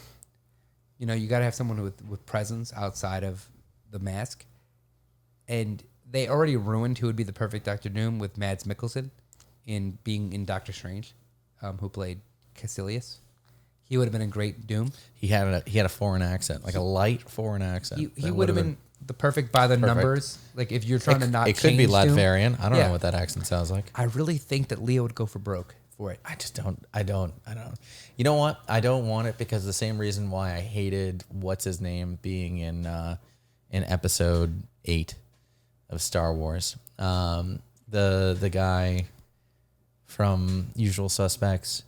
Oh, Benicio del Toro. Benicio del Toro. As soon as I saw him on the screen, yeah, it's Benicio del Toro. I'm watching a movie. He was my I favorite. am not watching a Star Wars He movie. was my favorite part of that movie. What? He was my favorite part. It's garbage character. I mean, I didn't care. I'm They not all invested in sell Star the Wars. weapons, guys. Everybody's buying, but it's making money. No. Interesting, The guys parallel. and but the yeah. bad So guys. I just feel strongly that whoever Marvel picks will be good. But I would really like them to pick Leo just because I think it would fuck with everyone. Yeah. So is I'm a that huge Leo fan. the list? huge Doom fan. The full list of the predicted movies. I mean, we know the Eternals is in development. Oh yeah, we know that one. We know Angelina Jolie and all that stuff. Salma yeah. Hayek, potentially Millie Bobby Brown. There's another actor that's got cast in Salma the Hayek. Eternals. I forgot. Yeah, Salma Hayek still looks good. She looks real nice. She's got a little bit of that J Lo. She's of got a that- little bit that beautiful Latin American actress water And like that. Num num num num num num num. and celebrity money. No, the Eternals. The Eternals remind me they're the progenitors of the Inhumans kind of thing. Like they're They part are- of that whole like They're kind of the Inhumans scheme, celestial but I don't know. scheme. Yeah, but I don't know if they're Kree related. I do know Neil Gaiman and John Romita made a book about them, and I love Neil Gaiman. I read a lot of his books. I couldn't stand this book because I hate John Romita's art style. Absolutely hate it. Oh, yeah. Everybody looks the same. They all have sullen eyebrows and the same jaw. Mm-hmm. It really pisses me off as someone who can draw. That this guy draws everyone the same. Pick a different chin. John man. Romita, if you hear this right now, I mean, his Lex son. Torres is calling It you might have out. been John Romita Jr. It was Come John on, Romita Jr. argue your point. Yeah, but We'll John bring Romita it Jr. here. John Romita was great because he drew everything like Jack Kirby. That's why everyone liked him. But his son just draws everything like he just drew it. Like, why does Sue Storm look like Johnny Storm? And not because they're related, because he can't draw women. They look really bad. Mm-hmm. And they just look, every character looks the same. And I'm like, what am I looking at? And I get really confused. But yeah. So that's That's a point. the Eternals. Angelina Jolie's supposed to be in it. Millie Bobby Brown, Salma Hayek. Have you seen that Maleficent 2 trailer? That looks awesome. Tight. Right? I don't. I think there might be. Black Panther 2. I all mean, that I mean, stuff. obviously Black Widow. There's rumor that Taskmaster's the villain in that film. They're probably gonna have some footage for Black Widow, not Black Widow 2, but Black Widow. They're gonna have some footage for that. Black Panther 2 will get announced. Doctor Strange 2 will get announced. Thor 4 will probably be announced. I mean, if it wasn't already. If I have any bold predictions, it's just gonna be Thunderbolts. But I have insider information on that. Yeah. That's the one I'm most excited for. Another thing I'm really excited for is I wonder if they will call it New Avengers. And I don't know if they'll do it in Phase 4, but definitely by Phase 5, because I've heard rumors that it's supposed to be Captain Marvel, Black Panther, Doctor Strange, and Spider-Man. That's supposed to be the lineup. And then any ancillary characters that come in. Maybe, Yeah. maybe an Ant-Man, maybe a Wasp. But I don't know if they announced that yet. I definitely wonder. The thing I'm curious to see is if Captain Marvel 2 or if New Avengers gets announced first. Yeah. Because if New Avengers gets announced before Captain Marvel 2, it makes me wonder if they feel like Captain Marvel shouldn't have her own solo movies after all the outrage that came out with that film. Yeah. Captain Marvel, what? Captain Marvel, I feel like, had a good enough movie. And I feel like a lot of people, if you base it just on the comments and the reaction to that film and, you know, the box office, I mean, the Blu-ray sales, that people aren't really in love with that character. So I wonder if she's going to Is it just that Blu-ray sales are falling? I don't think so, because they also had digital download too. Because Digital buy. I'm definitely buying the box set when it comes out. Guess what? Captain Marvel's out. If you wanted it, you would have bought it. I haven't bought any Blu-rays in years. I'm just waiting for the box set. I bought Infinity I just War. want haven't the bought Infinity War Marvel either. Phase Phase 1, 2, and 3 or whatever. I have the box set. I have the box set of Phase 1 and 2. There's rumors that they're not going to do box sets anymore because people don't buy Blu-rays anymore. So They don't. Blu-ray production facilities are starting to go out of business. So studios are Put it all on Apple iTunes. Thanks, Obama. It's You know? it's getting more and more expensive for companies to was make funny. Blu-rays. I don't know if you've ever I used to always buy my Blu-rays at a Target, and now when I go to Target, that same kiosk that has these Blu-rays, it's like empty. It's always picked clean. There's never any Blu-rays. Yeah. So, okay. Well, the theories then it sounds like a really cool. I'm excited for Phase 4. I'm mean- not sure. It's where just- it's gonna be. How The it's thing gonna is, like, look, they'll make but- whatever, and it'll probably be really, really good. Luckily, next week Lex is gonna send us some topics to cover. Taylor and I will do research, and we will go in I like that. I like well that educated. way of doing it. That's what's going to happen. That's the kind of the rule for us. We alternate as a team. All the people listening, all the people new, thank you so much. This is more fun for us than anything else, I think. This podcast is organic. It's the recipe. Whatever forms out of what we're thinking. It's I have totally some fun. cocktail-focused topics if you guys want to talk about it next week. You know what? Maybe that's what it is. Is that it's a hosted podcast. So you make the drink and you pick the topics. Audience, thank you for listening, but we will get tighter. We will stay on topic better. I promise you. But overall, thank you for listening to episode 1 of The Recipe. Yeah, thank you. Bye. Thank And, you. We will catch you next time. Feel free to reach out contact us or tweet us on Twitter and other things like that. I'll leave all of our information down in the description somewhere where you can find that kind of information about us. Wait, we should And, tell them. Taylor is the best at answering, so everyone should tweet, message, email Taylor. He is the best person to message if you want a response immediately. If you want But, appropriate. If you want an Time appropriate limit. response and you want to be known, the chances of being seen by Taylor is so much higher than messaging the rest of us. He will always get back to you. Cut But that if out. we do create the things that go along with stuff like this, like a page or something you can like and follow, it'll be there. Find it, reach out to us, tell us what you think. Tell us what you think of episode 1. Go for it. We're very open. This is kind of a fun thing for us, so it should be a fun thing for you. Thank you so much, and we'll catch you on episode 2, which is at Lex's, and I'm really excited about that.